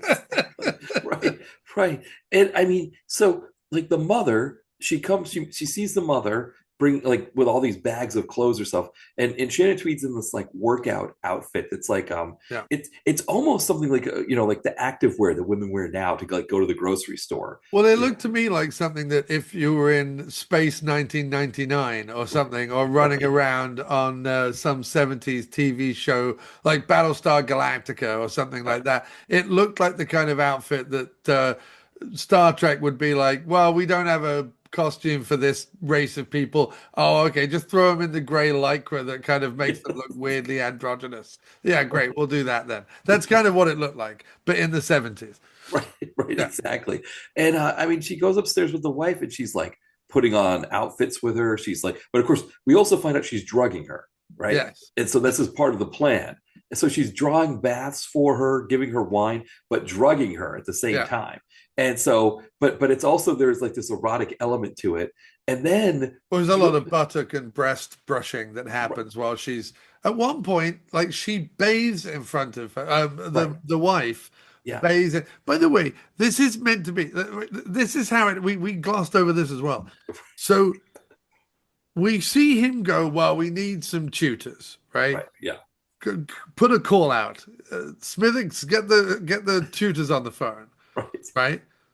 There's no montage of him wheedling out other tutors. Like again, we've got No, no time for because sodomy. she sends him the list of names, and Right. I think she must have put her name at the top of names. Right. But then Yeah, immediately she's their only choice. right, Like right, we just yeah, see her interview and then again, economy of storytelling. I'll yes, fill in the blanks. They've done this a few times. She's the right, last name. She's the one they want because yeah, she's smoking hot. Why wouldn't you want her around yeah, in her coquettish sundresses where she's just like, oh, I'm so innocent in my sundresses yeah, without any underwear on underneath. But no, you so which is the thing. But no, so she immediately becomes the tutor. There's not even a question of it. We just go from, well, we need some tutors. Here's a list. Oh, her, she'll do. To in the same interview, weaseling her way to stay in the pool house yes, by saying, well, I'm going to need some time because my apartment's under renovation and blah, blah, blah, blah, blah. And he's like, the son is immediately like, well, she can stay in the pool house, right, Dad? And then everyone's like, yeah, to the maid. Yeah, go clean out the pool house, maid. The maid's yes, just like, what the fuck, lady? You right, show up, you have a job interview. Somehow I'm cleaning up the fucking pool right, house. yeah, Fuck you. But then Shannon Tweed goes in and hangs erotic lithographs all over the place. And I'm like, wait, she hung like booby pictures in someone else's pool house? Like, yeah, what? right, right, But anyway, she's weaseled her way into the pool house. I mean, this is all in the space of like one scene. yeah, Screenwriters out there take note. You can get through a lot of exposition yes, if the person in question is hot enough. exactly, exactly. Well, I mean, Siddhar's made a living off of that, right? Where it's like, the exposition is just what's going to get us from scene of like topless hot tub changing, toy helicopter blowing something up, Yeah. we'll just, to your point, I mean, it works really well here. And I think like, the thing Well, about because they film noired it up a bit as well. right. Like, Yeah, anyway, there's sorry. Yeah. well, no, you're right. Like there's music that's like that kind of flute music, saxophone. I guess one of the bands was it this one? Yeah, I think it was this one, not the not Victim of Desire. Some of the session band that were playing, they were members of Quiet Riot. Oh, really? Yeah, so like Frankie Banali was one of them. Oh, Um, wow. yeah, and so they were just doing this set because it wasn't like it was rock session music. It was No. smooth jazz or like big orchestral kind of things. And like Oh, they're yeah. No, I mean, it's funny. Like we watched We Kill for Love, the Mhm. documentary, Yeah, and they say much the same thing, but you have to trace these are the film noirs of the 90s, except that we're allowed to show boobs. Right, But I right. mean, when you go back and watch film noir, the thing that is being uh, communicated, if not being shown, are the same kind of things that they're showing here. Yeah, Whether that's, manipulation or sexual arousal or, feminine wiles and all the rest of it. That's all a part of film noir. It's just obviously they couldn't show the act of, sex or anything like that. So, come forward to the 90s, something like Scorned, the reason why it works is it would work even if there wasn't sex scenes in it. yeah, Like it's a strong enough, weird enough, noir enough, twisty turny enough plot that even if you didn't see a lot of gratuitous sex scenes, this movie would work. yeah, This script would work whether it was Paul Newman and Susan Sarandon in like something like Twilight, which came out around this sort of time, or whether it's Shannon Tweed and Andrew Stevens in Scorned. yeah. Yeah, no, that's absolutely the case. But I mean, it does get, like you said, it gives more grab. I mean, there's the scene where Shannon Tweed goes back to the beach house after the parent, Andrew Stevens, and I can't remember the wife's name. I should have probably pulled up IMDb for this. But yeah, it's I can't remember, Kim Morgan Green. Kim Morgan Green, that's right. So, they go to some event or whatever. And so now the only people at home are the maid who's going to be leaving. She's almost done for the week. And then Shannon Tweed is in the guest house and the son is hanging around. So the son catches Shannon Tweed, who knows she's being watched. So she starts masturbating because she knows she's being watched. And the maid goes over and kicks him out. The funny thing with the maid is I feel like there's almost like a remains of the day kind of thing going on with her, where she's like kind of the head. She's like almost like takes pride in being 100%. I think that's definitely part of it. Yeah, but she's almost like the head of it, and she feels like she's running the show. And and so Shannon Tweed makes note of the fact that the maid did that, which means it's not going to be good for the maid coming up. Right. We have to dispatch of the maid. Yeah. Otherwise, I'll be caught out. Right. Even though the fact that she, so her husband at the beginning of the movie leases a brand new bright red sports car that they absolutely can't afford. Right? This is established at the opening of the movie, right? Not only did he spend money on that, he apparently had extra money to be able to get a personalized license plate. Yeah. That basically spells out, but in letter like too little, too late, basically. And he's driving around in this bright red, cannot fucking miss it sports car with personalized license plates, not a generic license plate, literally the only license plate that is too little, too late, right? She knows that Andrew Stevens works at her husband's office. We know that the husband was planning to show off the fact that he got the car, so it looks like he's playing with the big boys. Right? The assumption has got to be that Andrew Stevens has seen the car. We know he has, because we know that the husband almost runs him over when he gets fired driving up the ramp of the car park. But like, she's got to assume he's seen this car, right? And also, she's got to assume that either he might have seen her when she was actually in the office with her husband's boss, but also that her husband's artifacts from his office probably will have a picture of her in it. Does she dye her hair? No. Does she change her outfits? No. Does she still drive the giant red sports car with personalized license plates that can be easily traced to her? Yes, she does. She does all of those things. So I have to say, killing the maid because she thinks she's going to be found out is a little unfair, considering she's made no effort whatsoever to not be found out. In fact, she's done everything she possibly can do to be found out. So I think killing the maid, Matt, is particularly unfair, considering she's ready to get found out anyway. What do you think? No, I totally agree. And the other thing that's interesting is spoiler alert, her character essentially gets away. But I do wonder if they retroactively... Like Michael Myers. Right, exactly. Right. Right. Yes. And of course, She's literally, I will jump to the end very quickly, but like, yeah, sorry, spoilers from a movie that's whatever it is, 30 yeah, years old now. right. But at the end of the movie, literally like Michael Myers, she gets shot out of a window, Yeah. falls like 2 or 3 stories. You see her on the ground, and then later they look and she's not She's there anymore. disappeared. And it's like dun dun dun. And Right. I'm like, they used Halloween ending. Andrew Stevens is pulling out all the stops. Well, I wonder too, because Collis McKay's stunt coordinator on this, if he was like, I've got to send somebody through a window. Yeah. Like somebody's going through a window at some point. Like Oh, although Cole, we love you, but with deep, deep, deep respect. What on earth? What on earth was that scene where the two women went down the flight of stairs?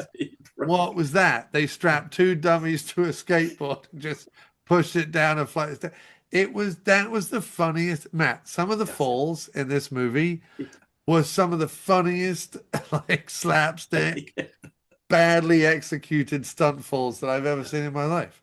Well, because like the maid, the way she kills the maid is that the maid is forced to do extra laundry because essentially Shannon Tweed has hinted about the fact that he's having an affair. And so the wife is like, I need you to clean my sheets because I don't want to be on these sheets that my husband may have had sex with somebody else on. So she's got these big things of laundry. So what Tweed does is she takes the light bulb out. She's got latex gloves that she's doing this, but then she finds fishing line. Yeah. And she erects this like tripwire. Yeah. And then the maid, as she's going down the stairs, when she falls, it's like this, almost like when you watch cartoons and somebody falls and they turn into like a big ball as they're rolling. Like it's like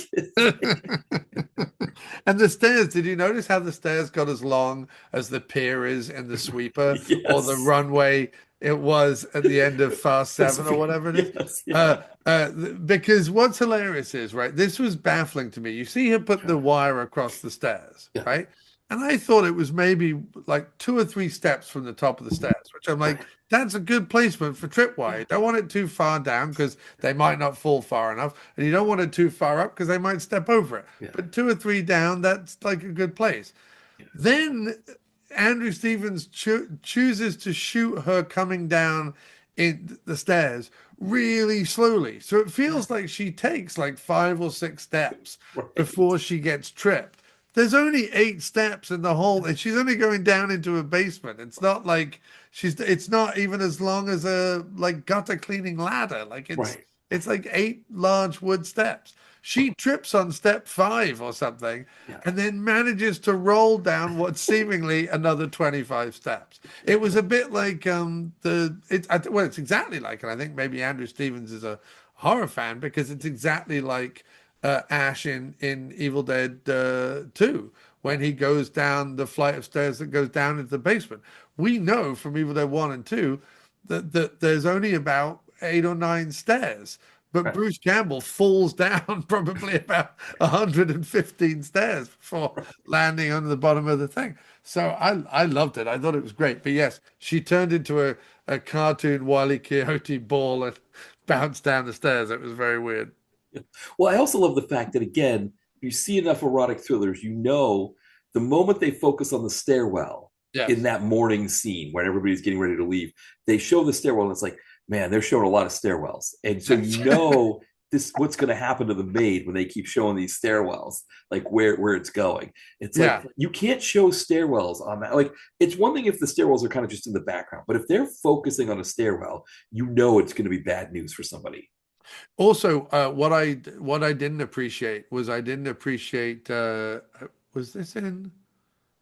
No, this was in Scorned, where the family's getting ready, and they're all doing, they've done the Robert Altman sequence or whatever, and they're all leaving.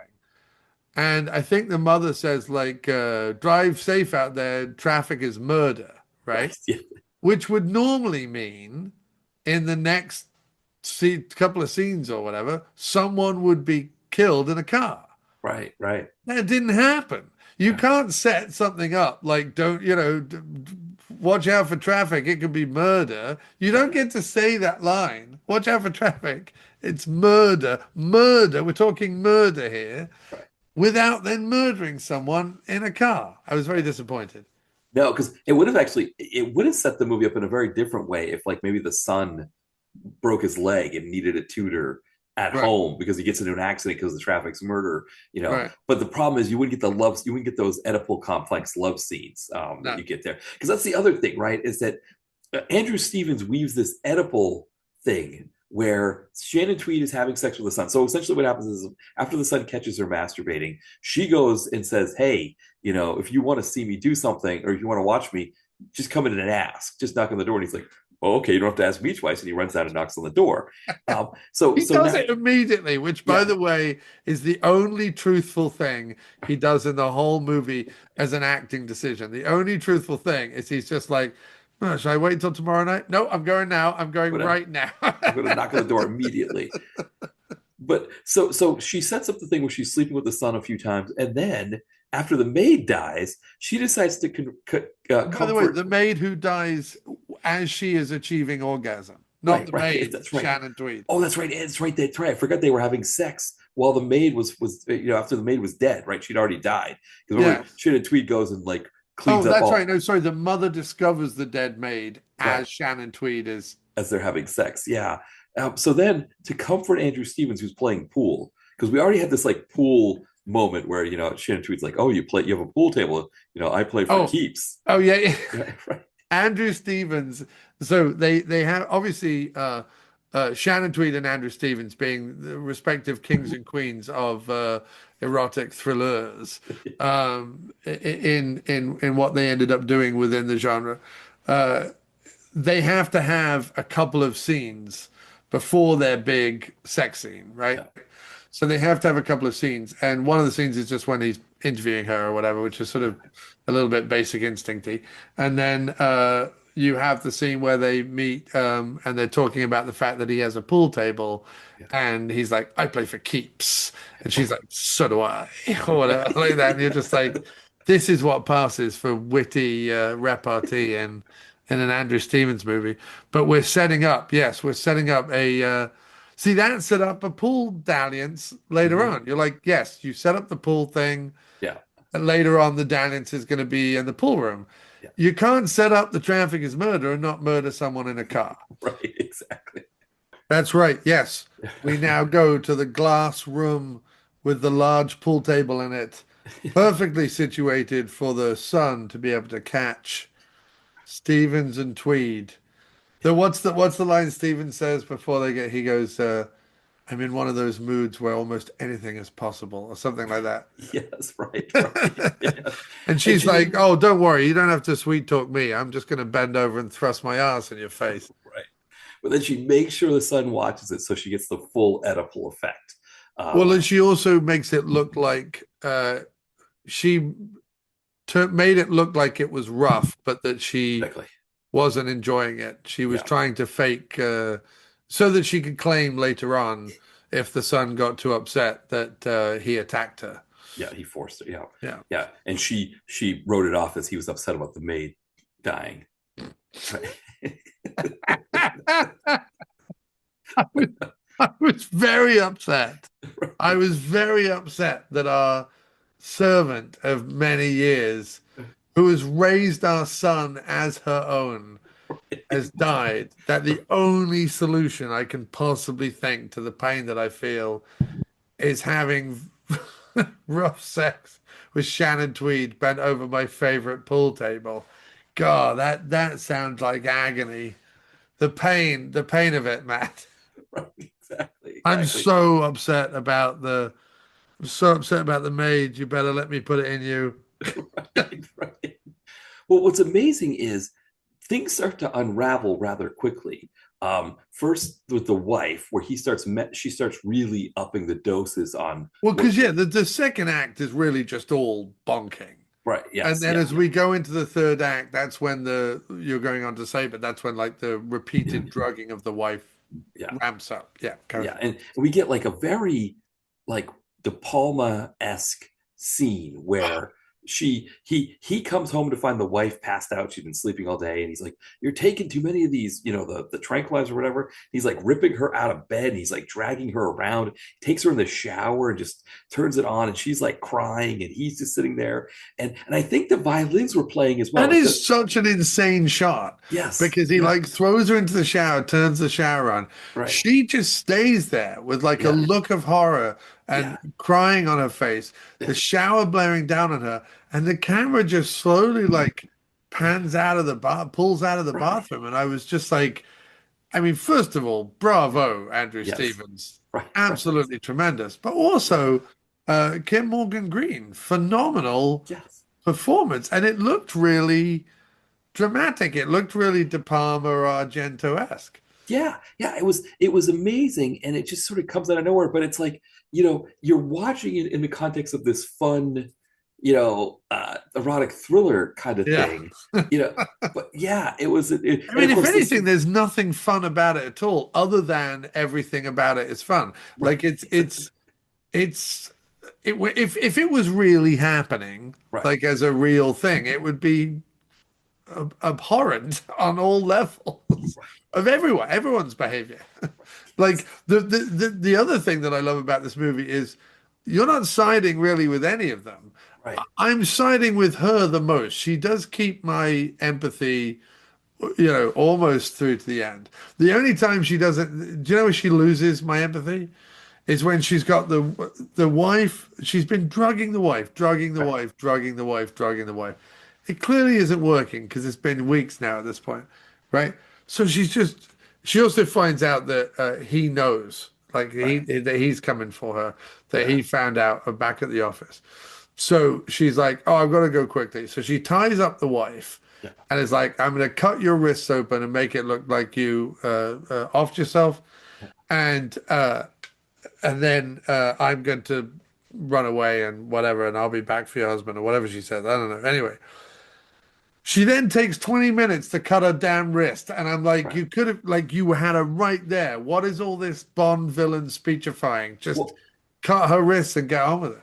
I think she wanted the wife to pass out from the drugs, and the wife was fighting it. But Right. I think there was a part of her that didn't want to do it while she was awake. But Um, then when he comes back and he's like, I know who you are. She's like, I don't care. Like, it's like suddenly she's high on this, like, I want right. to murder people thing.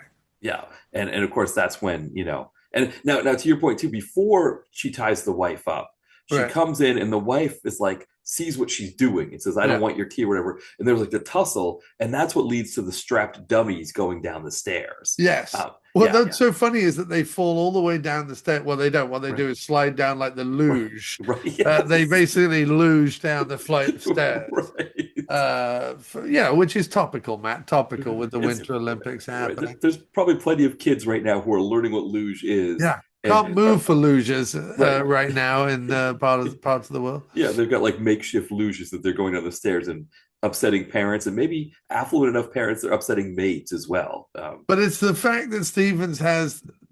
Can you imagine blocking this scene? Stevens just fucking third line of coke in the morning, and he's just like, right, this is what I see this happening.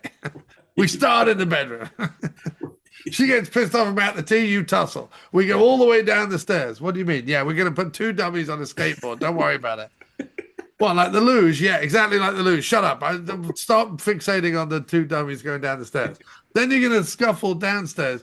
Then you're going to run back upstairs and go back into the bedroom again. It's going to be a whole circular thing. I'm like, you really have them go all the way downstairs just to then run all the way back upstairs again. I Yeah. was like, this is hilarious. This is like Benny Hill or something.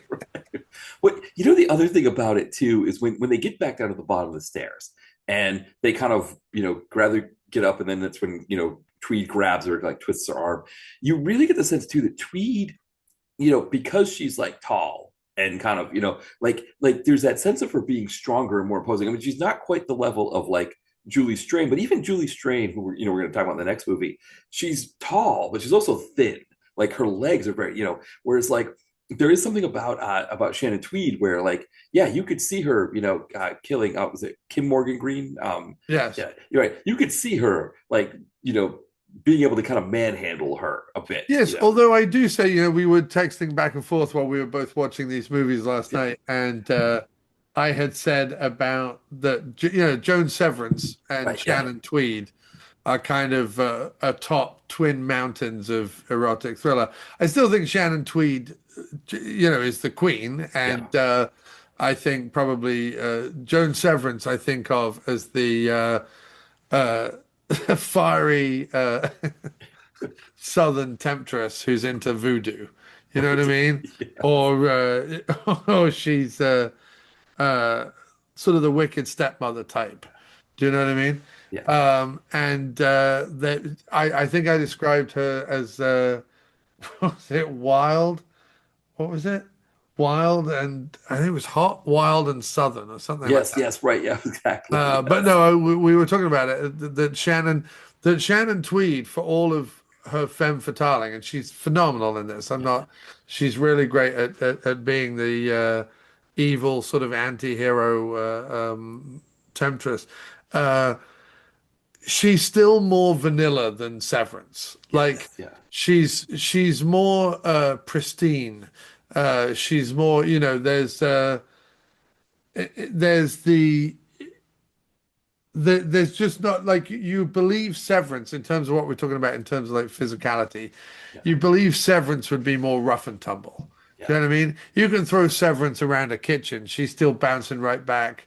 You know what I mean? You can bang her into shelving units and cover her in flour and dump her in the sink. She's still perfectly fine. You can throw her on the hood of a car. Yeah. She's still bouncing back from that one. You know what I mean? Yeah. Severance, referencing Payback, of course, Right. Right. for people who've listened to the previous episodes.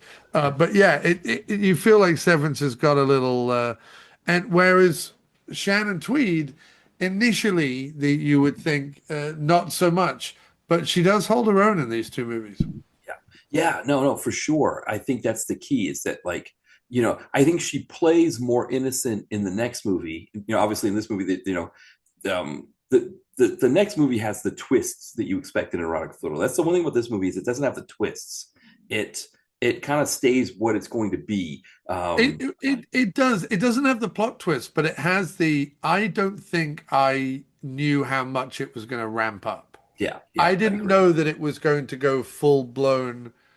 Shannon Tweed goes, a killer at the end of a Stephen King movie crazy. Right. I Yes. didn't think that was going to happen. And the fact that it happened, I was very happy about that.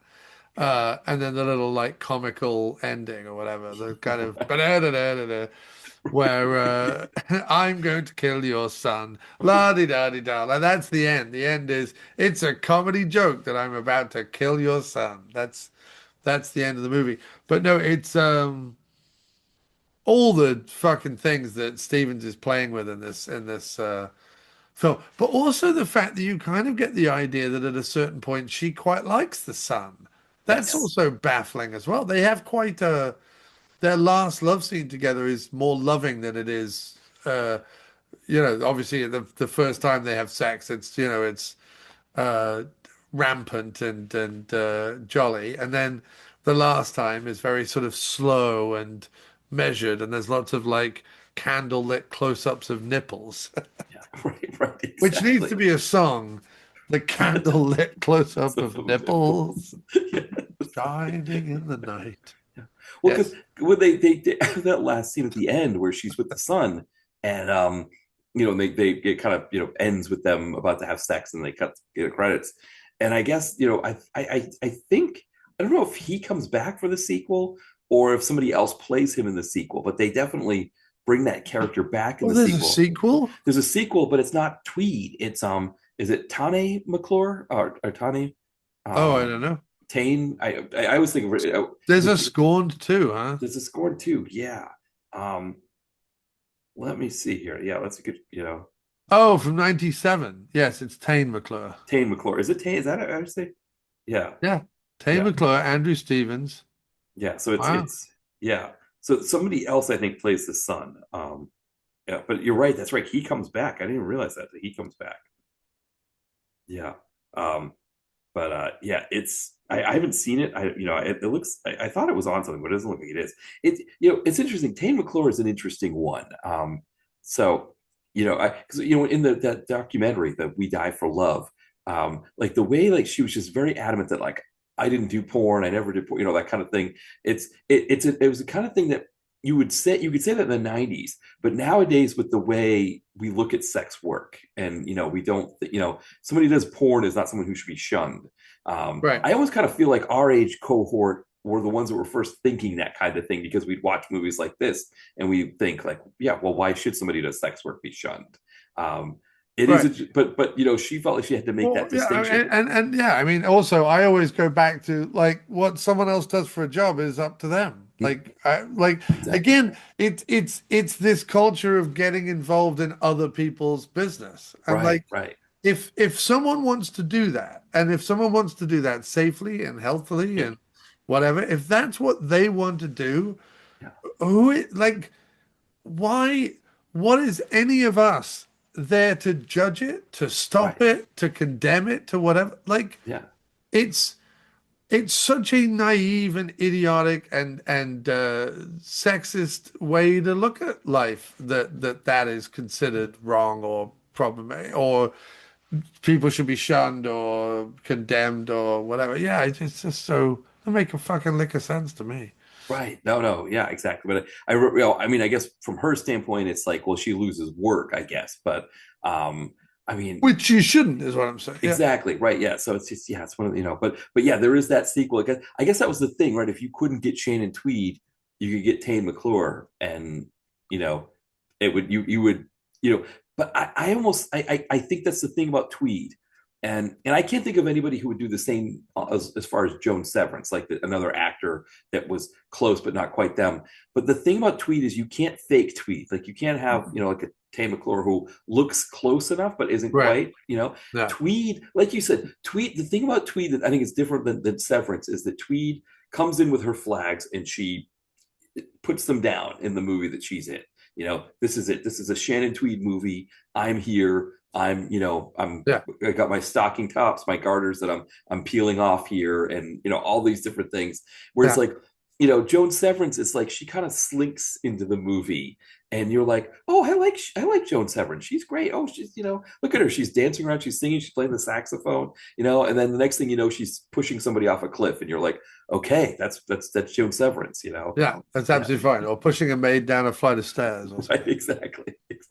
Yeah, no, it's odd because like Severance smolders, Yeah, whereas Tweed doesn't really smolder. Like Tweed's sexuality is like really weird in the sense that and maybe it's just I don't know, maybe I'm more of a brunette guy, but like in general, I I look at Tweed and I go, an incredibly attractive, incredibly sexy woman. But I don't find her sexy. Do you know what I mean by that? Like there's nothing in her sex scenes that I find arousing. Like the fact that she is so ready to like derobe is pleasant, obviously, because no one's ever going to turn that down. But there's not a there's not a heat to it. I get that there is a manipulation and all the sort of femme fatale stuff she's playing with, sort of playing with power dynamics and things like that. That's all really interesting. But I don't know why like the sex scenes aren't sexy. You know no, what I mean by that? I I don't, know because what you it get a is. scene like the C. Thomas Howell Joan Severance one, and as ridiculous as it is, and as C. Thomas Howell porn mustache as it is, Severance is still hot. Like there's Right. still like a va va voom explosion with Severance. I don't see Tweed being that explorative. No, so I figured it out in Victim of Desire watching that again, because in the scenes that she has with Mark Singer, it's almost like she's putting up with him, right? Yeah. And it seems like that's kind of a similar thing in a lot of her movies, that when she's having sex with people, she's putting up with them. Like, it's like she's she could be somewhere else. Like there's better places for her to be. Whereas like You know Joan, who she was very joyous with though was Wings Hauser. Right. She just At the she end, at the well, end. because that's the thing, right? Is that that's her character? Is that Yeah, her and Wings have a so like she doesn't fake it well, I guess is what it is. And there's almost a sense that she doesn't have to fake it. It's like I right. don't have to fake it with Mark Singer because he's going to be obsessed with me anyway. I don't have to fake it with this young kid because I he's going to think be she obsessed. liked Wings. I think there was That's a what I mean. chemistry with Wings, I think. The wings part because the wings is a different thing. Like they don't even Yeah. have a love scene really together, right? No. They right, and I think that's the thing. Like there's something very different about how she is with Wings in Victim of Desire than Yeah. she is with any of the other guys in these Right. movies, and I Yeah. think that's what it is. Whereas Joan Severance makes you believe that she's got a thing for C. Thomas Howell Right. when you know it's one thing when she's doing acting opposite Jack Scalia because you're like, of course, you have, but no, but to your point, like not just Jack Scalia, but Robert Davi. She makes you think that she's got a thing for Robert Davi or C. Thomas Howell Yeah. when we know she, I think with Tweed doing those same roles, she couldn't be bothered. She would do the Right. love scenes, but she would make you know that, like, yeah, I'm way out of Robert Davi's league, and he's gonna be obsessed with me whether I make him believe it or not. Yeah. But And I still like Tweed. Like, for I example, agree with you. I agree. Yeah. when I watch Tweed, I'm like, there is a reason she is Shannon Tweed. There is a reason Yes. she is the queen of the erotic thriller, Yeah. and I'm very thankful for it. But at the same time, there's a weird uh for me anyway, and it might just not be she might just not be my type of broad. I have no idea. But like I wouldn't know why she wouldn't be. I find her attractive and she's, whatever. But um in the movie, however, there's sort of but it's okay because she's playing all the other stuff so well. But there's just a weird like I know you're sexy, but I don't find you sexy kind of thing, and I don't know what that is. Yeah. Yeah. I don't know. I do think like again like seeing her She's with sort of here's a good way. yeah. She is the Mickey Mouse to Severance's Bugs Bunny. Yeah. Yes, that makes sense. Yeah. No, I can see that. Do Yeah. you know what I mean? She's the Shannon Tweed is the McDonald's. Yeah. And Joan Severance is the beat up diner on Route 63 Right. out in Well, the middle of the desert. because to your point, again, Shannon Tweed is exceedingly attractive, but yet with Victim of Desire, the second of the films we're going to be talking about, all of the covers feature Julie Strain. Yes. And I do think that's an interesting thing. Now, Scorned obviously has her featured on the cover for that. Right. Because look at this. Look at like Yeah. I'll show you like the two covers, right? Yeah. Right. One of them, Shannon Tweed is just sort of sat like looking fairly nonchalant, fairly Right. bored. Right. Yeah, she's naked. Yeah, there's a dagger, but like whatever. Right. Whereas Julie is, straining. Like Right. she's straining all over the cover. Yeah. She Yeah. is beckoning, hithering, and dithering. Yes. You are not, there is no question that you are not going home with Julie Strain when you see this cover. This cover, you're like, it's pretty and everything. It looks like a pulp novel or something, Yeah. but you Yeah. know what I mean? No. Yeah. It's a fascinating thing. I don't know if is this a good transition to go into Victim of Desire? Yes, I'm just trying to think, only because Scorned Yeah. was such a delight. I was just Yes. trying to think if there was anything else I wanted to say. Other than I just thought, we sit down and we do this quite a lot. We watch a lot of erotic thrillers when we do these shows, and we certainly find ones that like are perfectly good, perfectly Yeah. decent. Do a little bit of a thriller plot, a little bit of this, a little bit of that. It all kind of comes out in the wash. Scorned to me, and to some extent, the next movie, Victim of Desire, but Scorned to me is when I put in an erotic thriller, I want it to be Scorned, Yeah. meaning Scorned has everything in it done exactly the way I want it done for a movie like this, plus some Andrew Stevens, like genuinely trying to, within this, ridiculous milieu of the erotic thriller, right?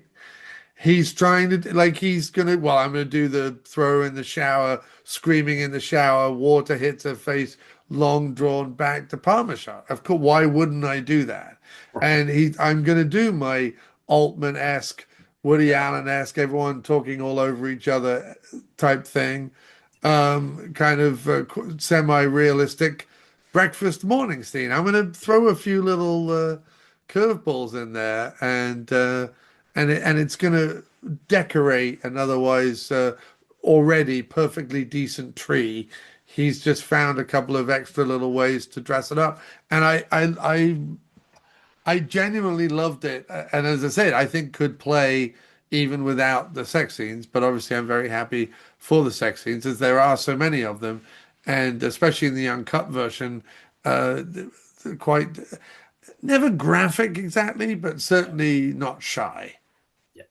Yeah, no, I think I agree with you on all the counts. I think again, I love Andrew Stevens, and I think his feeling about movies at this point was, yes, I'll act in the movies because I've still got a name that can, get us funding and get but I don't want to be the focus of my movies anymore.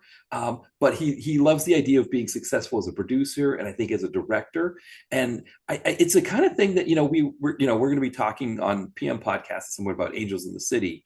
It's the kind of thing that PM would have said to like somebody like, go ahead and make your movie and do these things that you want to do in the movie. And it's interesting that Stevens, being the producer and the director, he's like, I'm going to take a few liberties here. I know what this movie needs to get it over the goal line. But there's some moments where I can indulge myself a little bit, I think, and I'm just going to do that. And I always appreciate that kind of thing. Yeah, oh, 100%, 100%. I love it, and I think that also I said to you last night when we were texting about the movie, Steven's willingness to play the Gordon Gekko douchebag, who, yes, okay, by the end of the movie, all right, because he kind of cares about his wife, is somewhat redeemed a smidge, but Yeah, he's basically a Gordon Gekko Wall Street douchehole, only yeah, this is real estate, not stocks and shares or whatever. But yeah, his willingness to play that yeah, in a movie like this, and also his willingness to let Tweed shine. I mean, he yeah, very much knows and wants this to be Tweed's movie, yeah, and I think that's another great thing that he brings to this movie. No, I mean all round, when I put on an erotic thriller, I want to be, I want there to be a thriller mystery element. I want there to be a ridiculous, giallo style score with booming orchestras or crazy saxophones, one or the other. It's got to either be sleazy jazz or right. booming orchestral film noir scores Yeah, and giallo scores. I want obviously a variety of sex scenes, variety of erotica, so to speak. And then, I want, men being dupes and I mean the wife character, yeah, just like she was like some sort of like Emily Bronte type, right. where Yes. she was just like, or like Parker, what's her name?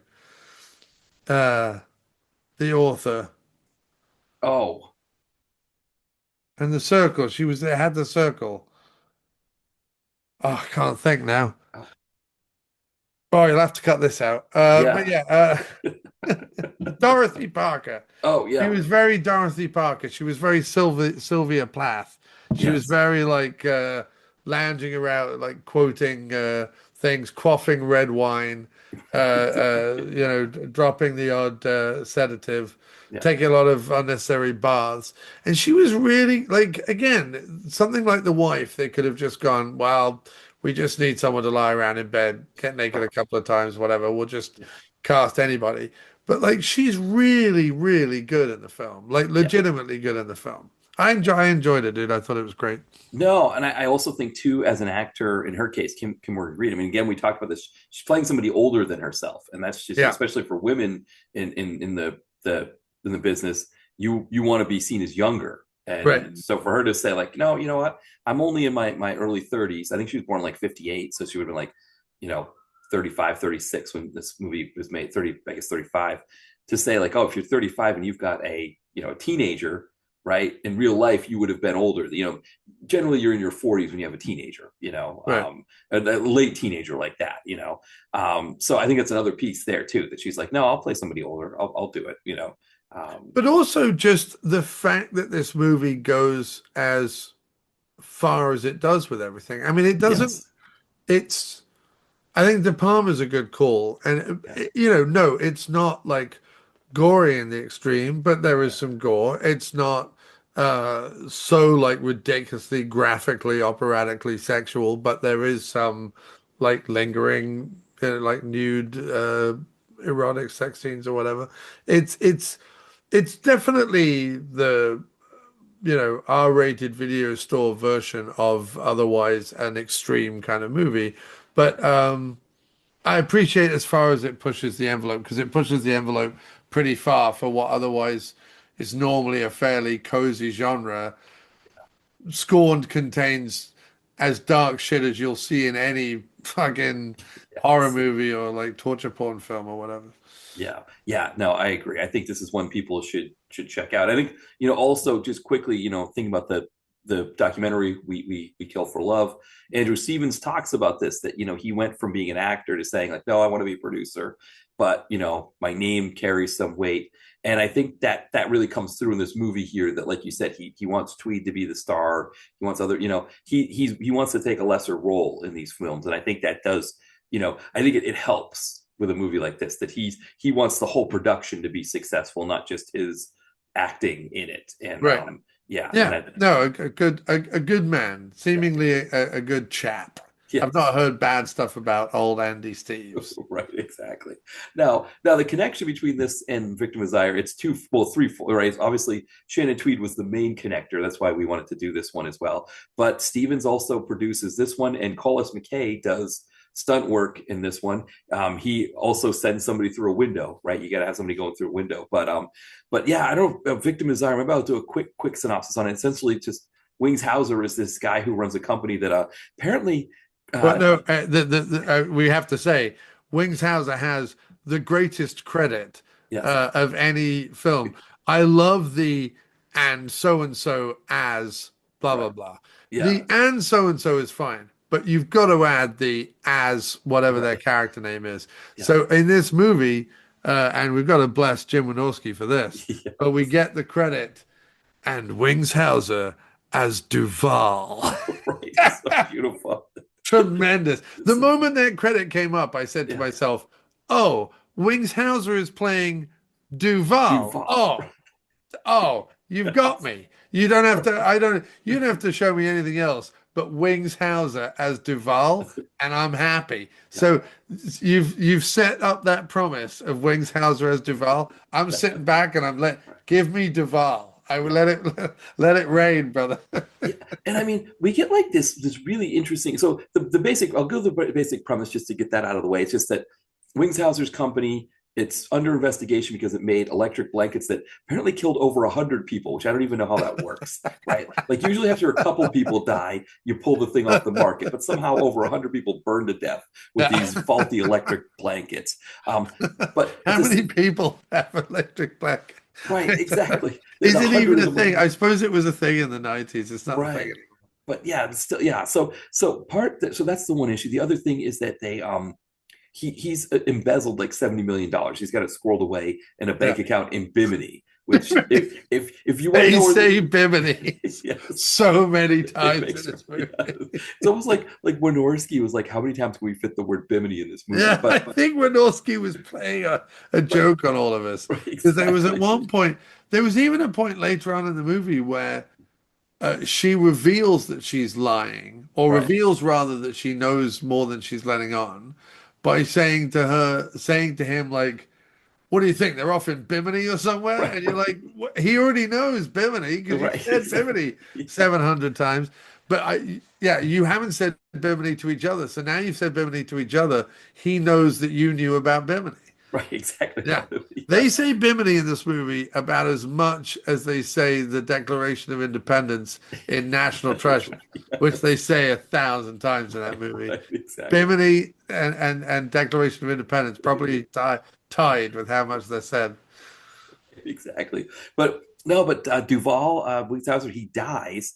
And in the process, Mark Singer is an SEC Securities and Exchange Commission investigator. He brings in Johnny Roast Beef from Goodfellas, who's a local LAPD detective. Who is a delight in this movie. He's beautiful. He's absolutely fantastic. But once Wings dies, they still have to investigate to find out what happened to the missing $7 Well, he gets pushed. What we assume he gets shot, right?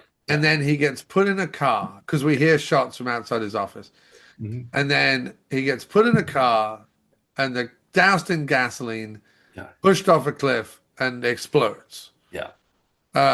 And then is dead. That's where it is. Yeah, where we start from. Yeah. Right. I think so. So Singer and Johnny Roast Beef, they bug Shannon Tweed's house and they investigate her, but at the same time, Singer is carrying on an affair with her. Yeah, they got a warrant to just randomly bug the wife's house. Yeah. And he's just got bugs everywhere. No investigation, by the way. They've just gone, bound to be the wife. Let's just bug the house. Yeah, just bug the house. And so then it's just this whole thing where Singer's walking this tightrope of having sex with Tweed and then not letting Johnny. I really want to have sex with Shannon Tweed. I shouldn't have sex with Shannon Tweed. Right. Oh, whoops. I'm having lots of sex with Shannon Tweed. Yeah. And then, of course, the whole thing, you get the twists and turns and it all kind of comes together at the end. I mean, the thing about this one compared to the previous movie is like Wynorski makes all of his male characters carry themselves with like a sense of schlubbiness that you don't see in Scorned. Mark Singer's character schlubby, he's all over the place. Obviously, Johnny Roast Beef. I mean, Wings, it's almost like he put on weight for this role just to play this part. Yeah, either that or this was during one of Wings's heavier drinking years. Right, exactly. It looks a lot like alcohol weight in the movie. Yeah, he's a bigger boy. We've got John Richardson, who's, a Wynorski mainstay, who his character's dating Julie Strain, which, I mean, Julie Strain has the best opening scene in a movie I think I've ever seen, where Mark Singer walks in and she just can't be bothered. She's just giving him dirty looks, smoking a cigarette, she could care less. She's fantastic in this too. Oh yeah, Julie Strain is really, really good in this, and has a fantastic scene with Wings Hauser. It's a really interesting movie because, and again, I think there's so much of Wynorski's humor in this, while it still maintains, again, it has the backbone of a good plot. Yeah. It has the backbone of lots of comings and goings and mysteries and whatever, and who's with who and who's doing what and who really died and blah, blah, blah, blah, blah. Like, it's got lots of stuff going on. But throughout, again, and I actually felt like it was kind of a bit Larry Cohen-esque as well, or a little like a Bill Lustig kind of thing, where the humor came from sort of character traits and sort of little oddball bit parts and where, like, the way Singer plays his character is kind of a joy. He's sort of a cross between Columbo and Mr. Bean, while also being sort of meant to be like a hunky leading man, a la Douglas in Basic Instinct, being, am I sleeping with a killer, or am I not, kind of thing. Yeah, no, you're absolutely right. I mean, it's, think about like you were talking about with like Cohen and Lustig. It's almost like there's almost a Bruce Campbell in Maniac Cop sense of to Singer's character, but then like a little bit goofier in moments. But when Singer's whole plan, also the whole thing, the whole basic of this movie is that that Wynorski has said to New Horizons or whatever, or to Andrew Stevens, I can make the predominant amount of this movie, I can make on one road in front of one house, because the amount of scenes that take place. First of all, these two detectives, Johnny Roast Beef and the Beastmaster, that have decided, we are going to park up right in front of her house, right in front of her house, right in front, like just right there. Like, she walks out of her house. Oh, look, there's the police. right there, right? Right. Not only that, but every time Johnny Roast Beef shows up, he honks his horn, Right. Right. even in the middle of the night when you would never honk your horn because you're on a residential street and it's like 2 in the morning. He's like, bang, I'm here, Mark Singer. And like, Right. it's so, but it's so Wynorski to be like, well, we're going to do a stakeout, but the stakeout is basically going to be so obviously just across the street and so obviously like useless because while they're diligently recording every single thing that's going on in her house, they're not able to do other lines of investigation, go anywhere else. Like, no wonder he ended up having sex with her. He was never allowed to leave. He was just stuck outside. And when he wasn't there, his heart yearned for her. Right. Well, because remember, he goes and does the ballistics test. Mark Yeah. Singer does, and Johnny Roast Beef finds him there and says, "What are you doing? You're supposed to be at the stakeout." Yeah. And he's like, "Oh, I just, I took a break." Well, he finds the gun. He Right. finds what he believes That's the right. killer Yeah. gun to be. While he's taking a moonlight run around the house wearing a roll neck top and then no bottoms, Right. like a Right. like a, like an early 90s sleazy Winnie the Pooh, Yeah. when men were allowed to wear turtlenecks or whatever. And he's running around the house in the moonlight Right. with no one. I'm like, put some shorts on, Yeah. man. Have some goddamn cocking respect while you go looking for a murder weapon in a mansion of the woman you've been boning, you Right. weird, gangly, lizard-faced buffoon. Right. It is like, it's almost like with Wynorski, he's like, well, who do I want to be my guy in this? And he picks Singer, like you said, who's like this like lizardy look to him. He, I mean, again, Tweed, when she's having sex with him, it's like she's putting up with him, Oh right? yeah, You definitely. know, and like you said, it's almost like Wynorski's like, what can we get away with? And Yeah, and Singer, to his credit, is like, I'm game. Like, yeah, what yeah, goofiness can we do? yeah. And I he's really good at it. Like yes, it's yeah, not his character is charming in how inept he is. And in fact, what's wonderful is there's a great moment in the middle of the movie where they go to interview the only other person they interview about this murder of a billionaire who probably has so many well, not billionaire, but CEO of this company that probably has so many enemies that they could be interviewing people from here until now, from right, 1994 to now, and still not interview all the people who wanted to kill this fucker. But no, there's one other clue.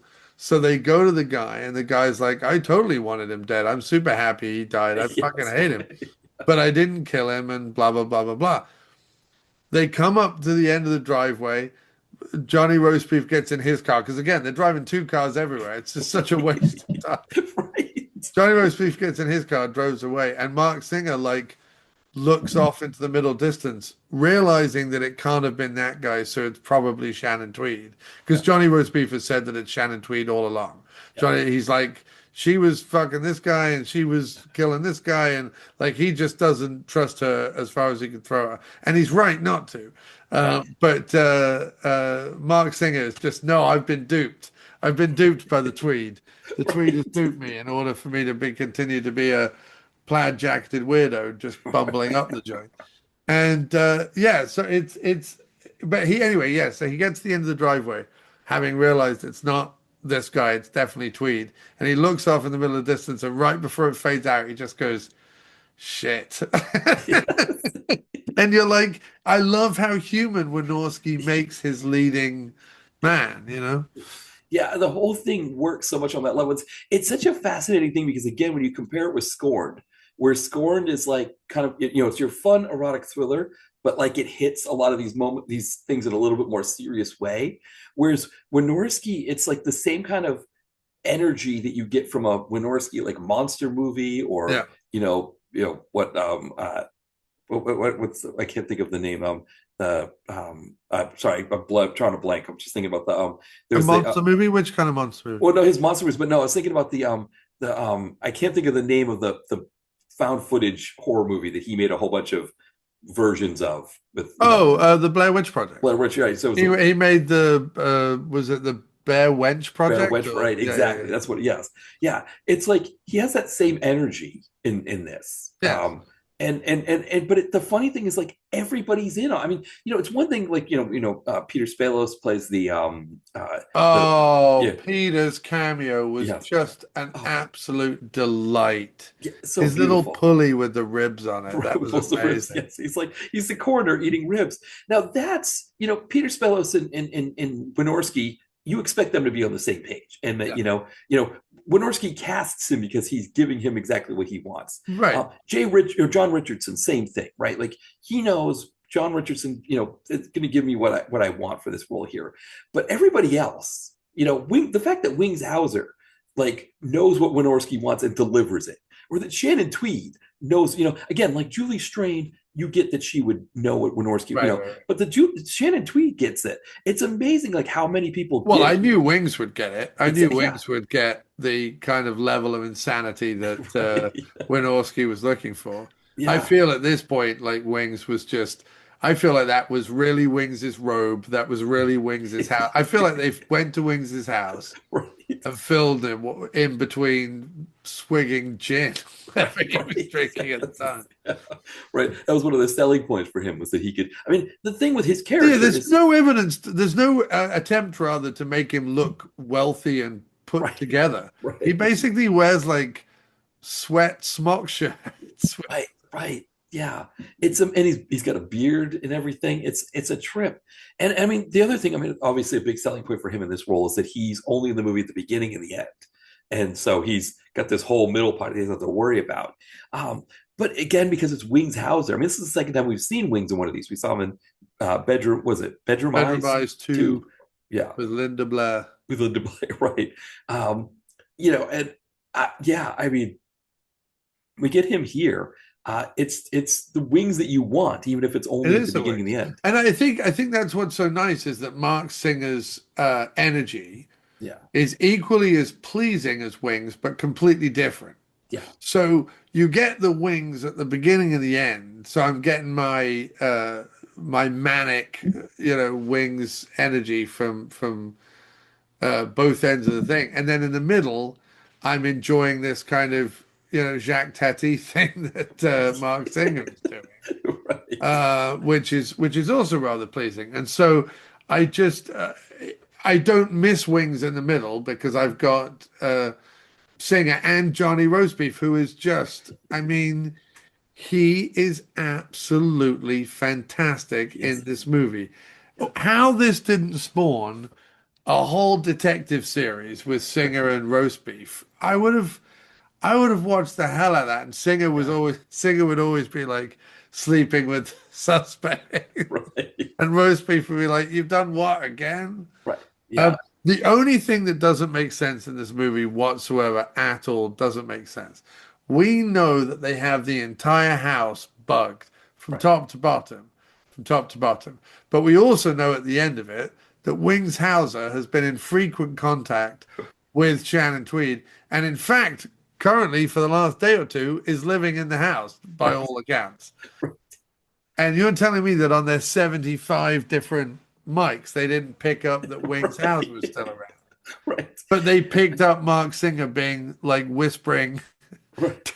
"Don't say a word." They picked that up and were able to put that up against some magic audio equipment that just go, "Oh, sure, I can have that for you in the afternoon." Oh yeah, it was your partner who was on the phone call and on the house because we matched voice samples from a little whisper, but they don't hear Wings clattering about drinking. And I love the fact that the moment Wings comes back into the movie, all attempt to have a subtle plot is just, I mean, there's no subtlety in the movie, but all attempt to have like a gradual plot is thrown out the window, and Wings is pulling guns on people, and it just immediately becomes like a wacky end of the movie.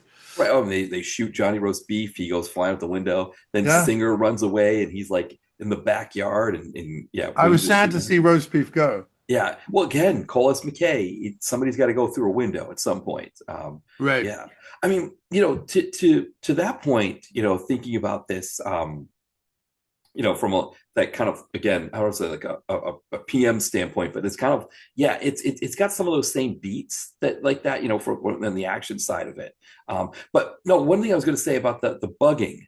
So I wondered about the bugging myself because Singer is just like going through the whole play. Like Shannon Tweed's upstairs changing into something else, and Singer is just like, I'm putting a bug here, putting a bug there. He's just like all of it, and where he even has all these She bugs. even catches him putting a bug on the table and never thinks to herself, I should probably remove that Well, so bug. that's what I'm wondering is if that was like part. Like they didn't explain it though. It would have been nice if they explained it.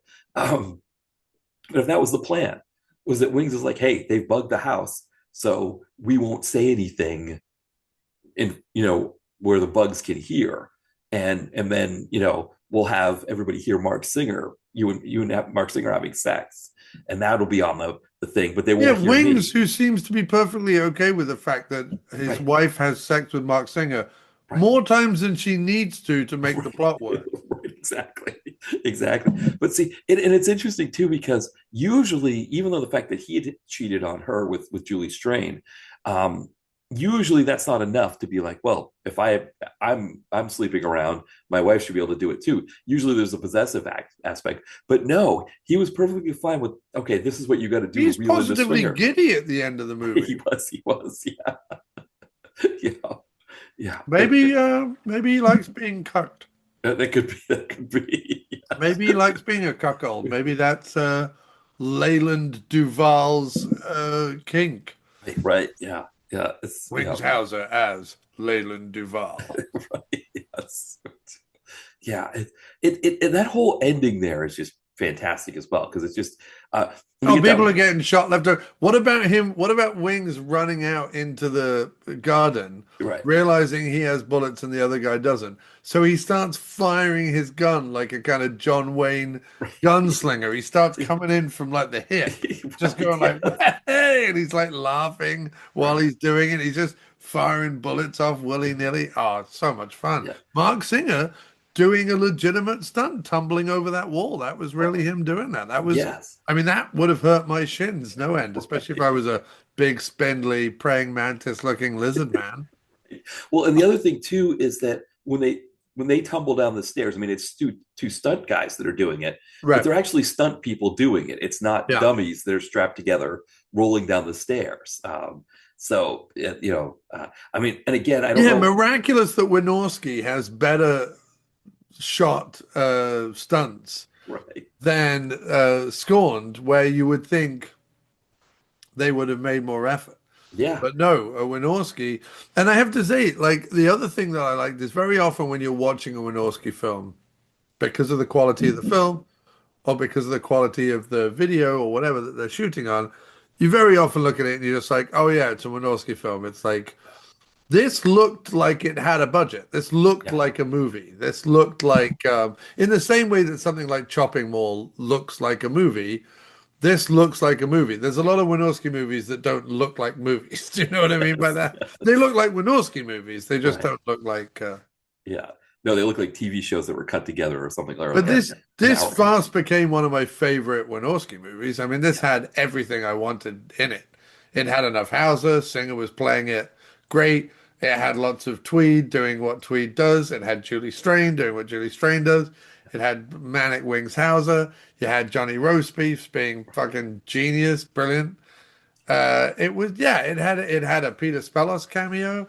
It was, I mean, again, two absolute top drawer, quintessential archetype erotic thrillers. Andrew Stevens knew exactly what he was doing, yeah, and yeah, I couldn't be happy about these two movies that we watched. I'm glad that they have such connective tissue, and they because they both work again on the level, again, I'm judging it on not all of cinema. I always talk right, about, like, if I'm talking about erotic thrillers, talking about erotic thrillers, and yeah, you and I have watched a ton, both for the show and both not for the show, of bad erotic thrillers. So when you get something like Scorned and you get something like Victim of Desire, you're like, this is what they're meant to be. This is like yes, when you watch that documentary, We Kill for Love. This is what I want them to be talking about, these yeah. kinds of movies. Yeah. Well, and to your point too with Andrew Stevens, I think he had figured it out, and he talks about this a little bit in We Kill for Love, that or they had all kind of figured it out. But I think in particular Andrew Stevens, that okay, we've got these distribution deals with like Blockbuster, where they're going to buy 20,000 copies of Victim of Desire or Scorned. So I can put a little bit more money into it because I know I'm going to make it back. I know, I can put a little bit more money into the cast. I can, we can get a few more names. I know Wynorski's going to get my thing done pretty quickly and under budget, so I can afford to splurge on a few other elements. And to your point, like make it more of a movie with Wynorski. But I think that's where Andrew Stevens really makes his money with these, is that he knew what he could get for a movie, and so he knew what kind of budget to put into it and still make a profit. And I think this is the problem that we get with direct to video now, is that there isn't the kind of money that you can make in them like you could make back then, where he knew he was going to make both the distribution with Blockbuster and whatever other chains, but then also cable, HBO, Cinemax, whatever, they were going to pay a certain amount. So he knew just by making the movie he was going to make a profit. And Right. and now that that ecosystem doesn't exist anymore. Now it's like, what is going to make a profit now? I guess if I get Robert De Niro to mail in a few scenes, maybe Hulu will buy it, right? Like that's really where we're Yeah. at. And I guess with the erotic thrillers too, there's the problem with those that like, I don't know. I guess they don't stream. I know they're starting to put more of them on Tubi and other places now, but yeah, there isn't the money to make these look as good as they did back then anymore. Right. And it's unfortunate as well, because while there is that MVD line of erotic thriller double bills, the Skin Max series, they are all, the transfers of the movies are all very VHS, basically. Yeah. They're all 4:3 for starters, they're all square. And secondly, a lot of them look like pretty piss poor transfers. Yeah. Which is fine. They're cheap discs. I'm not complaining. I'd rather have the movies than not. But I don't know who is digging around to find the rights to.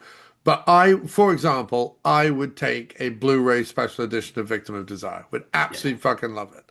Yeah. Same with Scorned.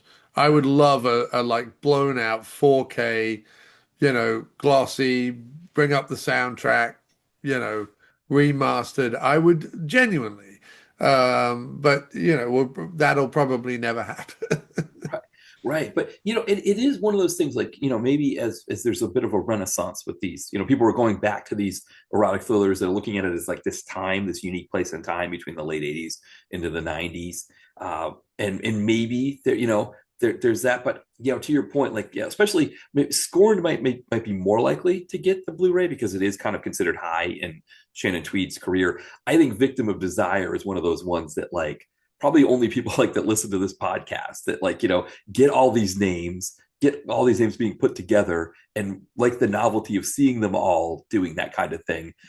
I don't know. I mean, MVD, to your point though, they do make movies for, they put out a Blu-ray of Crazy Six. So, I mean, if they did that, they probably, you feel like they could potentially do that. But Yeah, I just would always like to see these like cleaned up a bit, I guess. yeah, But I mean, I have to say the copies we found of both those movies were good. I mean, and what was very nice about Victim of Desire, the VHS copy I had, is I was looking at it and it's clearly, because it's got like the sticker on it and stuff, that it was definitely sort of a rental. Yet when I played the tape, it was I mean, you can tell actually it has Roadrunner video on it, Be Kind Rewind. But yeah, I thought, oh, it's going to be, a well-worn copy. It was one of the best looking VHSs I've seen in a long time. So clearly it wasn't rented very much, which yeah. is a sad thing about Victim of Desire. Good for me, of course, because it means I've got a nice clean VHS version of it. But no, it would be nice to see a proper cleaned up version in some regard. And, maybe one day we will. But both excellent examples of the genre, and a good Wynorski economy of, well, can we set this scene in a car outside her house? Yes. He does it Like, we don't need to see his apartment. We don't need to see his house. We don't ever need to go back to the police station and speak to the chief about any of the stuff that's actually going on. We Right. need a grey room that we can dress up both as a room at a police station and the room where he takes the gun to be checked and the Right. room where he gets the sound, The the tapes. sound tapes done, right? Yeah. That can all be one grey room. Great, Yeah. check. Like, there was a lot of that about Victim of Desire. You feel like Scorn had a bit more to although even Scorned was like really just that one big house, but still, like again, if you're gonna do a film noir or an Agatha Christie style like mystery type thing, the big house, the big mansion, the big stately home, the big whatever, that is part of the trope of it. So it works. Yeah, and LA had no shortage of those and in the 90s, and they could just find them, shoot at them, and do what they needed to do. Though I will say in Scorned, for how nice that house was, that basement was a mess. Yes. That was a bit, yes. Yes, it was a very tiny, weird, like earth floor basement for such a big, luxurious house. Although I did love there was a great bit in Victim of Desire where, considering all the big houses they've been into, that they go into like what I thought was a fairly like middle class pedestrian home, and suddenly Johnny Roast Beef pipes up with like, I couldn't afford this on five of my salaries, and I'm like, what, this slightly beige room with a couch in it? Because it's supposed to be John Richardson's apartment, who's, Right. he's the CEO or whatever of the company, or whatever, he's, something, some higher up. But you're right, it was like, it just looked like, It just looked like an average living room, and Johnny Roast Beef was just going on and on about how expensive it was and flashy. And I'm like, literally, Shannon Tweed's house is three times as flashy as this house, and you've been in there a bunch. right, In fact, you exactly, burst in there and went upstairs, which right, is like, a track coat. yeah, Yeah. I mean, that was the thing with Johnny Roast Beef too, is he brought this energy that you see in a lot of PM movies. And I think you see in a lot of 90s movies that are shot in LA, is that these transplants from New York, like every detective is a transplant from New York or something, and yeah. Johnny Roast Beef will say, he's like, yeah, I want to slip her my sauce, my salami or whatever. It's like, he's always saying these, well, I ripped my pants trying to chase you down. You give me a hug, it's like, Yeah. it's like that thing. I mean, I don't know how many PM movies had that, like, some He's detective. one step away from being Rodney Dangerfield. Right, exactly, exactly. Yeah, it's again, it's these touches that make these movies work. Yeah, no, and I loved both of these films. I thought they were fantastic. I'm really glad we got to watch them. Yeah, It's always good to add yet another Wings Hauser to the list. And yeah, and I what I did was sort of what I tend to do when I start going down a deep dive with a particular person is you go through IMDb and you start with the 4.8 to 5.3s. yeah, Like if they have a lot, like Shannon Tweed, no disrespect, has a lot of like 3.5s to 5s. She has a yeah. lot in that kind of territory. And I think Scorned is I think it's like 5.3 maybe. Victim of Desire we were doing because of Wings Hauser. That was a given. And what's unbelievable is it gets 3.9 on IMDb. This is an 8 out of 10. It's an 8 out of 10. It's an 8 out of That's 10. 3.9, that's a right. Yeah, criminal thing.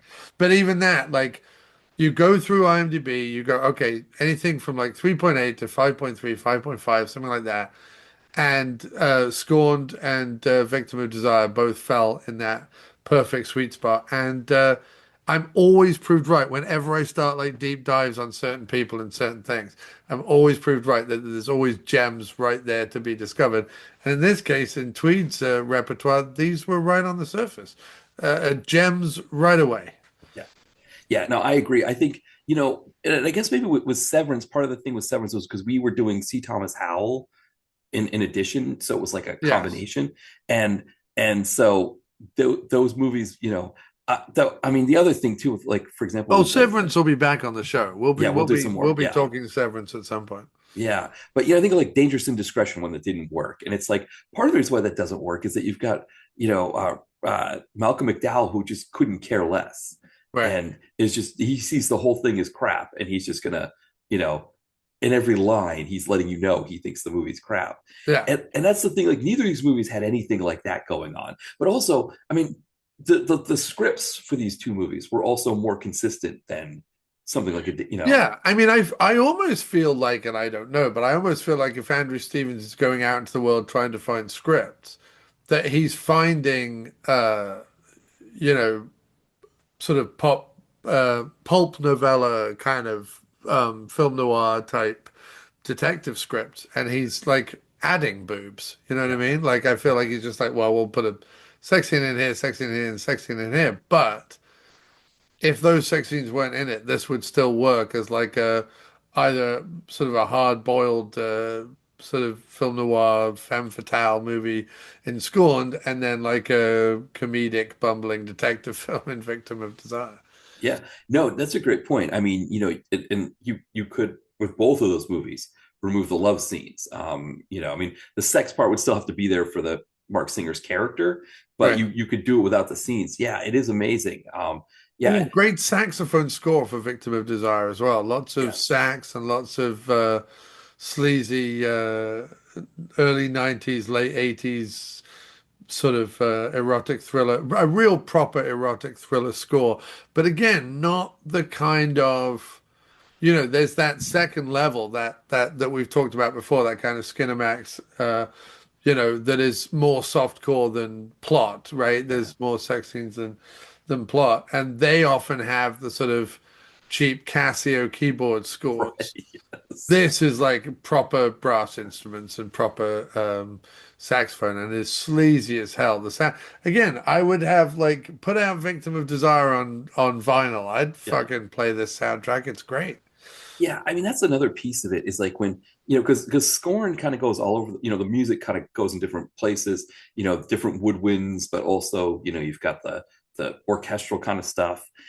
Whereas Victim to Desire, like you said, it is just some guy sunglasses and a cheap off the peg kind of coat just blowing into the sound. Yeah, Yeah, that smoking a cigarette between takes and got his whiskey or something. It's that kind of sleazy kind of joint that you're just it's perfect for this movie. it is. And Wings Hauser is like Wings Hauser gets a Julie Strain love scene Yeah. while he's wearing his not luge but louche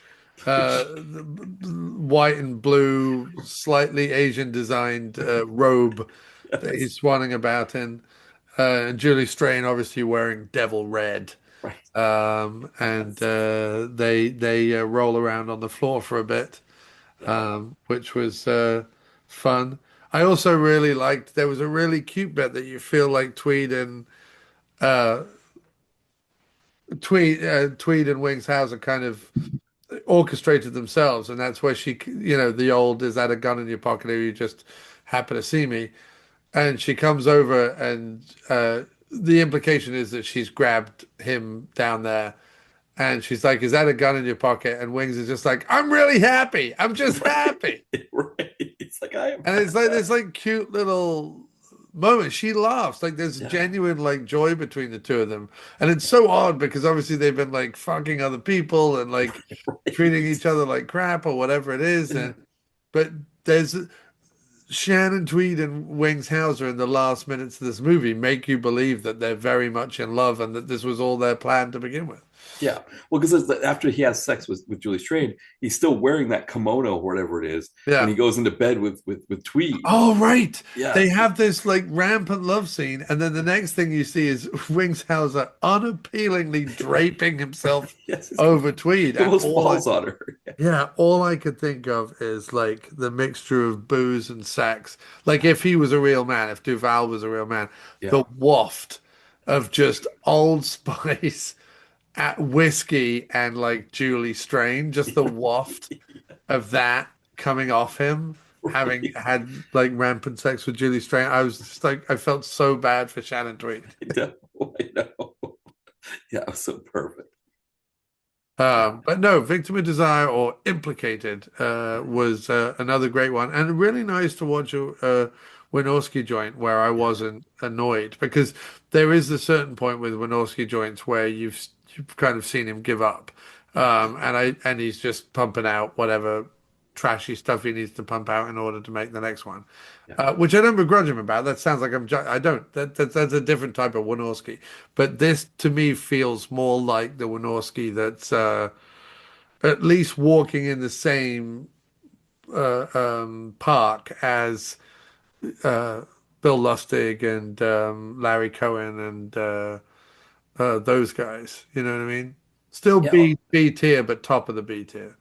Yeah, and I wonder if it did have to do with. I wonder if Stevens was able to secure a higher budget, or and Ashok Amritaj, if they were able Yeah. to secure a higher budget, and so it's not like this whole crass of like make it in 2 days and Right. you use footage from other movies and put it in here and all that stuff. It was Right. like New I Horizons was a step up from whatever Roger Corman was doing beforehand. right, exactly, yeah, and I wonder if maybe that was part of it, was that he was like, oh, I can really kind of spread my wings in this movie, so to speak. Not no pun intended, but he could really go He for did a it. good job. I mean, look, it's still Wynorski, so it's still directed like an episode of Dallas. But Right.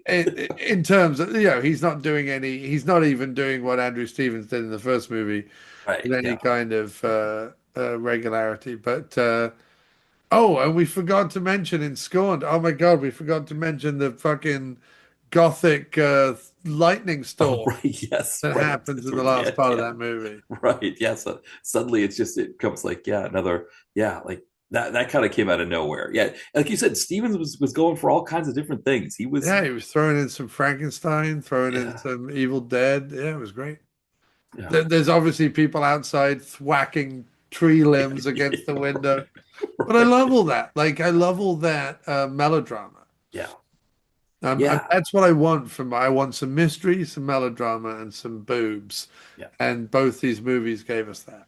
Yeah. No, I totally agree. I think it's, these out of the ones we've chosen so far, I think these might be the two best. The two best films, certainly. Yeah. Yeah. Yeah.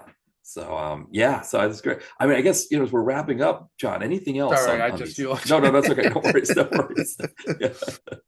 Not because of you, dude, but No, because no, I of know, the no. time. Yeah. But yeah, I don't know if it was anything that you wanted to plug. Uh, no, nothing I want to plug other than you can always go over to aftermoviediner.com and find what I'm doing there. But no, nothing specific happening right now other than PM Entertainment Podcast. I'm recording with Ty and Brett next week. We're doing Final Impact with Michael Worth, Kathleen Kimmon, and Lorenzo Lamas. So that will be probably the next episode of the PM podcast. And then you, me, and Mo are doing Angels of the City. So that's what's coming up on the PM show in the next month or so.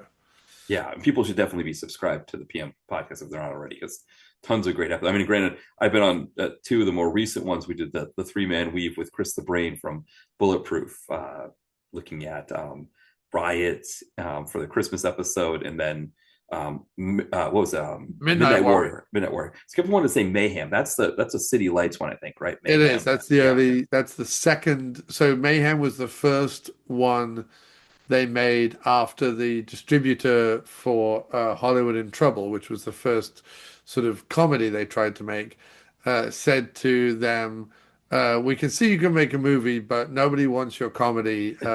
Like make a horror movie or make an action movie, but nobody wants comedy. That's right. Everyone wants horror action. So they made Mayhem, Yeah. which doesn't have much of either, but it's at least a start. It's a step in that direction. I mean, people get shot.